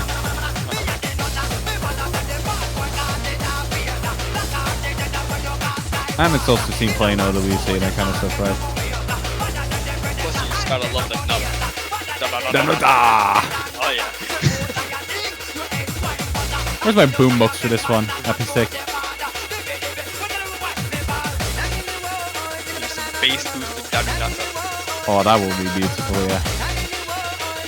It's the next warm up is after Koino Hime Tanko. Just make a cover of the entire map. Oh, there you have it. Give me those kicks. But yeah, as for this map though, distances are very much variable in this one. Some are pretty fast, some are way easier. As you can see, you have to go very much to the right on that pattern over there, whereas the other patterns you're seeing right here don't really require too much of movement and reading. So again, very variable also of the map. Even though the patterns are pretty much the same everywhere, it's all just in the distancing. Yeah, I believe this is actually going to be one of the. This is probably going to be the comfort pick for hard rock, I'd say. Even though it's a convert, most people are relatively not as good with convert hard rock as they are with specific hard rock. This map seems to be quite a bit more friendly. Even though it's HP 10, can't forget about that. It seems to be a bit easier to FC compared to the other ones. You know what I mean? Even though it's obviously a little bit shorter, gonna have that part, but still seems pretty friendly compared to the other ones. Yeah, the other I ones. see a lot of teams pick this. Yeah, are gonna require a bit more practice as well. Also, seemingly the HP was displayed wrong on the screen. This one being HP 6, and that would make for about HP 8 Yeah, so that just ish even after makes conversion. it even friendlier, to be honest. Then Yeah, it's just gonna make it a little bit more comfortable for most people, as you believe. I see a 5 lot of misses it. here from Dave, and that is definitely due to the ending as well, which you might get a little confused on, especially if you've already missed prior on the map. You might not be as alert. But yeah, that's gonna be for the hard rock brackets. Here's double time. And there's your fan service once again. We have some love life over here. Snow Halation. Wise Platter.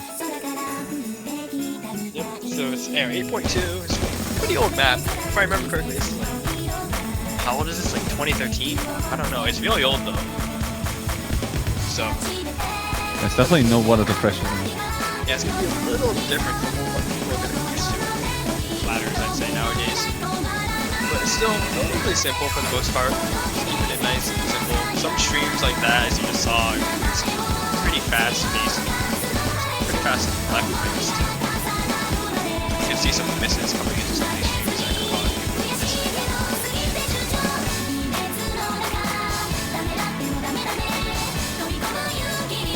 Once again, though, it's quite similar to what we saw in round of 16, I would say, with Force of Ra. And yeah, it's dense, but not quite as dense. It gives off the same vibe, kind of. I'd say Force of Ra was, yeah, like I said, a little bit more considered test on maybe a little bit more of a challenging patterns, possibly.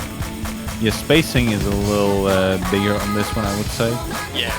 And the length, the sheer length of the map might make it a tad bit harder as well.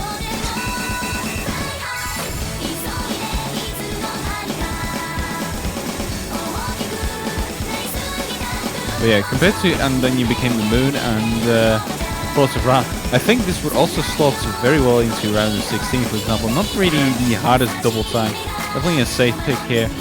A little under the star, I mean, this difficulty level you would expect from maps in round of 16, so definitely a safer pick for the double time bracket, I do believe. Yeah, definitely. I agree with you 100%.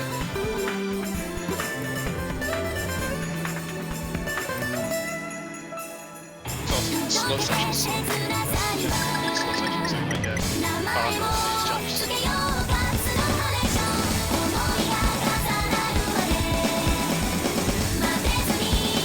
I feel like if you're able to beat, air 8.6 plus with DT, you're gonna be able to play this pretty well, I'd say. As long as you're able to beat DT, pretty decent level. Yeah, even after a little practice, it should be doable, yeah. For most people, that is, I repeat. A lot of people will be struggling with this kind of map. Most people in the tournament, too. You gotta mention that. Yep. Lots of players are just not ordinary people in some sorts when you compare their skill. Really good, so.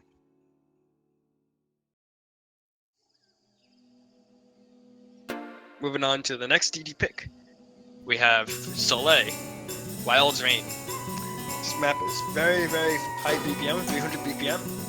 Clock's at 2.5 minutes. It's going to be AR 8.5, so it's going to be, I think, slightly above AR 10. Rounded down. Just AR 10, I think. Yeah, a little bit over, like 10.03 maybe.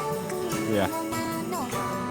It's going to be one of the faster picks that we have in this round. It's going to come in at the same AR as Hard Rock map, so it's going to be the flatter with moving twice as fast, or not twice as fast, but a little bit faster.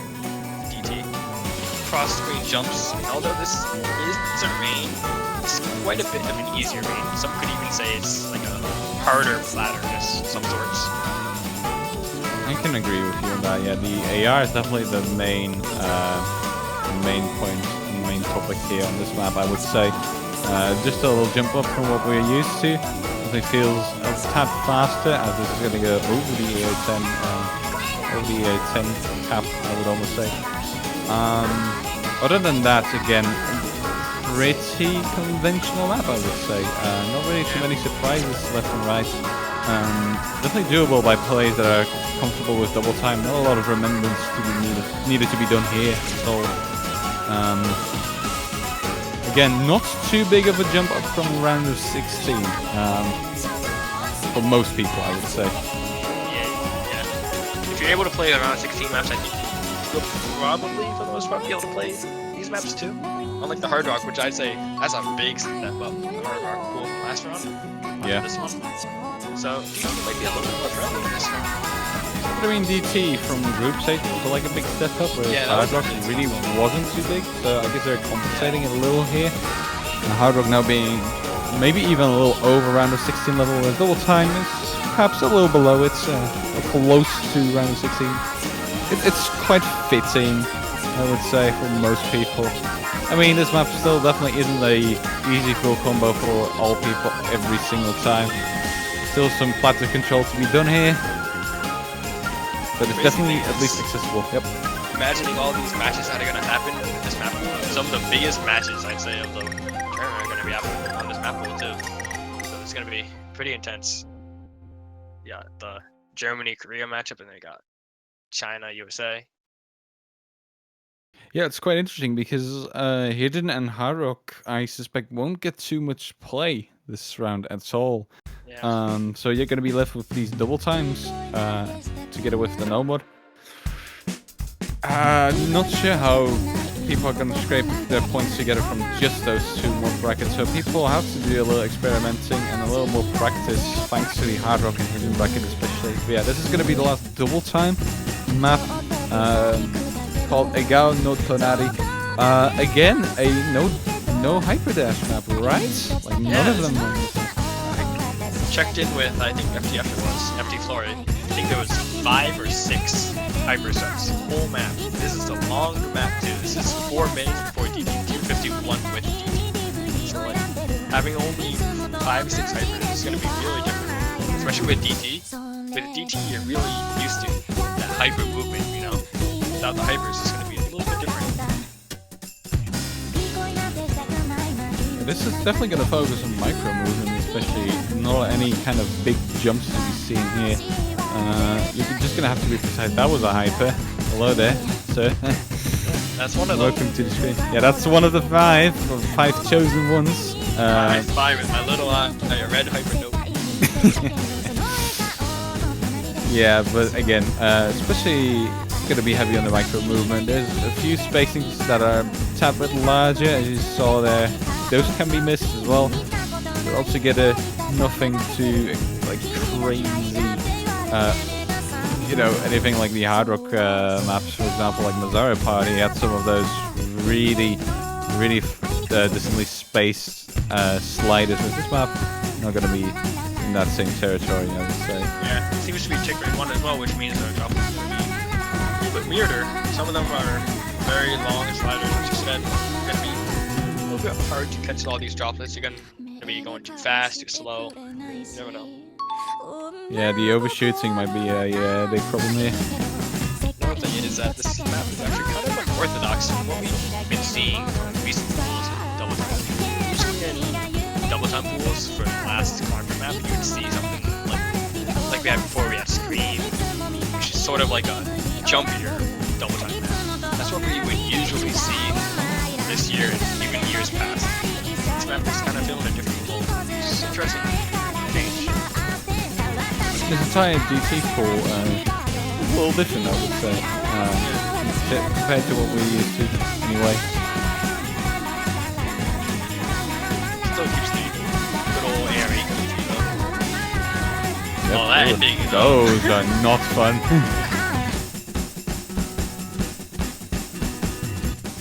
This ending is actually pretty brutal. Wow. You're gonna see a lot of misses on that, I bet, in the last 200 combo. With the nerves and all? Yeah. Definitely. Not funny. Okay then. Well, the big boy is gonna come in The big in one. just a second. The big one. The tiebreaker. So make your guesses here right now. What's it gonna be? You only have a few seconds here. It's actually very fitting that we have this tiebreaker, considering Yeah. Considering that the circumstances man in the catch himself community today. literally, yeah, he literally just returned. Take a I'm guess not as sure to how who long it he's is. gonna stay. You guys might know who it is. It's everyone's favorite, whether you like him or you don't like him, but it's Minato Yukina, otherwise known as CLSW. This is his D for the Delta map. The Yep. what does that say? Over election, I think? it is. Dereliction. Dereliction, yes. That's a D, my bro. Ah. Anyways, That's a big D. XD. this map, most people are gonna know the D for the Delta map by Alien Flybot. It's the one that's currently used. This map is a little bit similar to that one. It's got CLSW's own special twist on it, if you know what I mean. You know how CLSW likes to do those, he has his own patterns that he likes to do for things, and it makes it feel a little bit different, but also in some ways pretty good. Yeah, he's been It's doing gonna that be since like a bit like that. 2016. Yeah. Yeah, it's got more of the wiggle patterns where he likes to kind of make it just enough space where you have to sort of move instead of staying still. You're gonna see those right here. And CLSW's, I mean, Minato Yukina's jumps tend to be a little more brutal as well, especially compared to the other D for the Delta that we have in the community, the Flybot ranked one. You see pretty nasty jumping right here. Yeah, this jump shot is pretty nasty. There's a lot of verticals in this as well. I see a lot of handle movements. Yeah, a lot of snapping over here. I'd say this is quite a big jump up. Oh yeah, definitely. Map's actually Yeah. quite tough to see. Some of these spacing between these hypers are very far right and effective. Triples there as well. A very fitting song as well. This song is definitely great for a tiebreaker. Tap dashing over there. Not too crazy, but it can catch you off guard. Some people who haven't been playing Minato Yukina's maps, it might be a little bit more like a rocky map. He has some of those wiggle patterns that you're kind of used to seeing in his maps. He's been experimenting with those as well. This Yeah. is definitely the newest style from Minato Yukina, the one after 2016-ish. He's been trying to develop it, and this is definitely one of the best examples, I would say. One of the best executed maps. There's a little bit of a part where you can take a breather, some sliders, so you at least get occupied and can't really stand still. Just to keep your little nerves, right? Nothing wrong with that. I mean, people can even perhaps miss these snaps. Just because... Yeah. We saw that happen with Next to You in the group stage, especially towards the end. We saw a lot of misses on those. And it's going to move into a Ki soon again. He's a banger though, too. Really nice. Really always puts up. It's like perfect. Yes. A little bit of an awkward stack to the tap dash stream. It's kind of a special. Yeah, Yeah, you might see a lot of this in that part specifically. People under overshooting the stream and then just completely messing up on those jumps. Some are inverted and a lot of people tend to dislike that.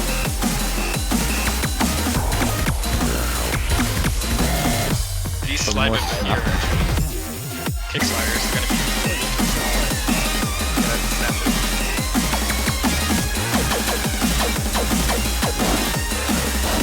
These hit sounds as well. They're so subtle, but they're cool. Yeah, I like it. so that's another layer of love.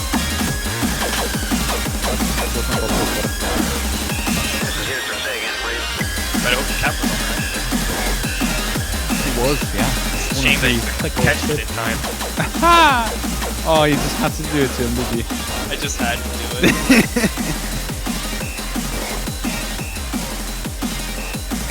Yeah, the difficulty is slowly gonna decrease from this point on. The ending being definitely the easiest section of this map. Yet again though, like we saw on Next to You, potential for misses still. You have a few high hits here and there. You might get a little nervous on these very small movements. Even though the very small is still there. You gotta move. Yeah. If you're shaking, it's definitely gonna help you out in this situation. And it's gonna get rounded off by some even slower sliders. Pretty sure you'll be able to revive if you miss those at least. Pretty sure there's quite a bit of combo left. I think around 50 combo. It's gonna be. With HP 6.6, probably? Yeah, probably. Long And the spinner. spinner to round it off, yeah. Imagine having You should be able to gain 6-way health FC, on that spinner too. even though very unlikely for it to be 6-way. But yeah, that's gonna be the tiebreaker and everything we have in store for the map pool for the quarterfinals. Here's a quick overview. Again, going over every single one of them, we have Euclid, Yo-Yo Kokon, Magnum, Nilali, Reversible Campaign, and Whisper of Rose for the normal pool. Then for Hidden, Saramandora no Odoriko. That was actually not too bad. Stella and Koi Hime Hime Petanko. Great. Then Turi, Mazara Party, and Danunuta for Hard Rock. The probable hardest bracket in this map pool, I would say. Hard Rock, that is. Yeah, I agree. Then Double Time, Snow Elation, Soleil, Egout, no Tonari. A little bit more conventional and definitely a better choice for people that aren't too confident on mods, I would say. And then to round it off, D for the Delta, a big step up from the previous tiebreaker in my opinion too. Yeah, it's gonna be a lot more challenging than the last one. Even though we didn't get to see it, sadly. It's a bit of a shame. Yeah. Big sweeps at the end of the day, and then we had a 5-3 score as like the best and closest to a tiebreaker. And that is gonna round off round of 16. Here's your winners bracket. Swapping over to the losers bracket. There's still 16 teams left in the tournament, but right now they are in different fortunate or more less fortunate positions, as you can see. And we will be seeing them play next week again. Yep, the schedule should be out anytime now, probably tomorrow, tonight, who knows, sometime soon. Yeah, so expect it soon, as well as the map pool on the wiki page, together with a download link. Just stay patient, take a little bit of a break from your weekend, enjoy yourself outside of Osu, I would say, and then you can come back guns blazing and do your very, very best on providing as much support to your team and practicing the map pool in a very nice manner. And stepping into quarterfinals with your head and hopes up. Especially to the teams that have lost and have dropped down to the losers bracket. It's not over yet. There's always still an opportunity for the underdog story. So I wish all the teams good luck. If you want to see more of this kind of content, definitely go and follow the Yosu Live channel on Twitch. And if you're feeling generous, you can also subscribe. It's all gonna go into investment for the game itself, which we love. We love you for. And yeah, I'm not sure if you want to say anything else, but I think that's gonna wrap it up for round of 16. Yeah, that's about it. Anyways, I think we'll be going off for now. Hope you guys all have a good weekend. And don't forget to come back next weekend for some more matches. Exactly. So take care, and we'll see you later. Bye bye. Have a good day, good night, wherever you live, and take care.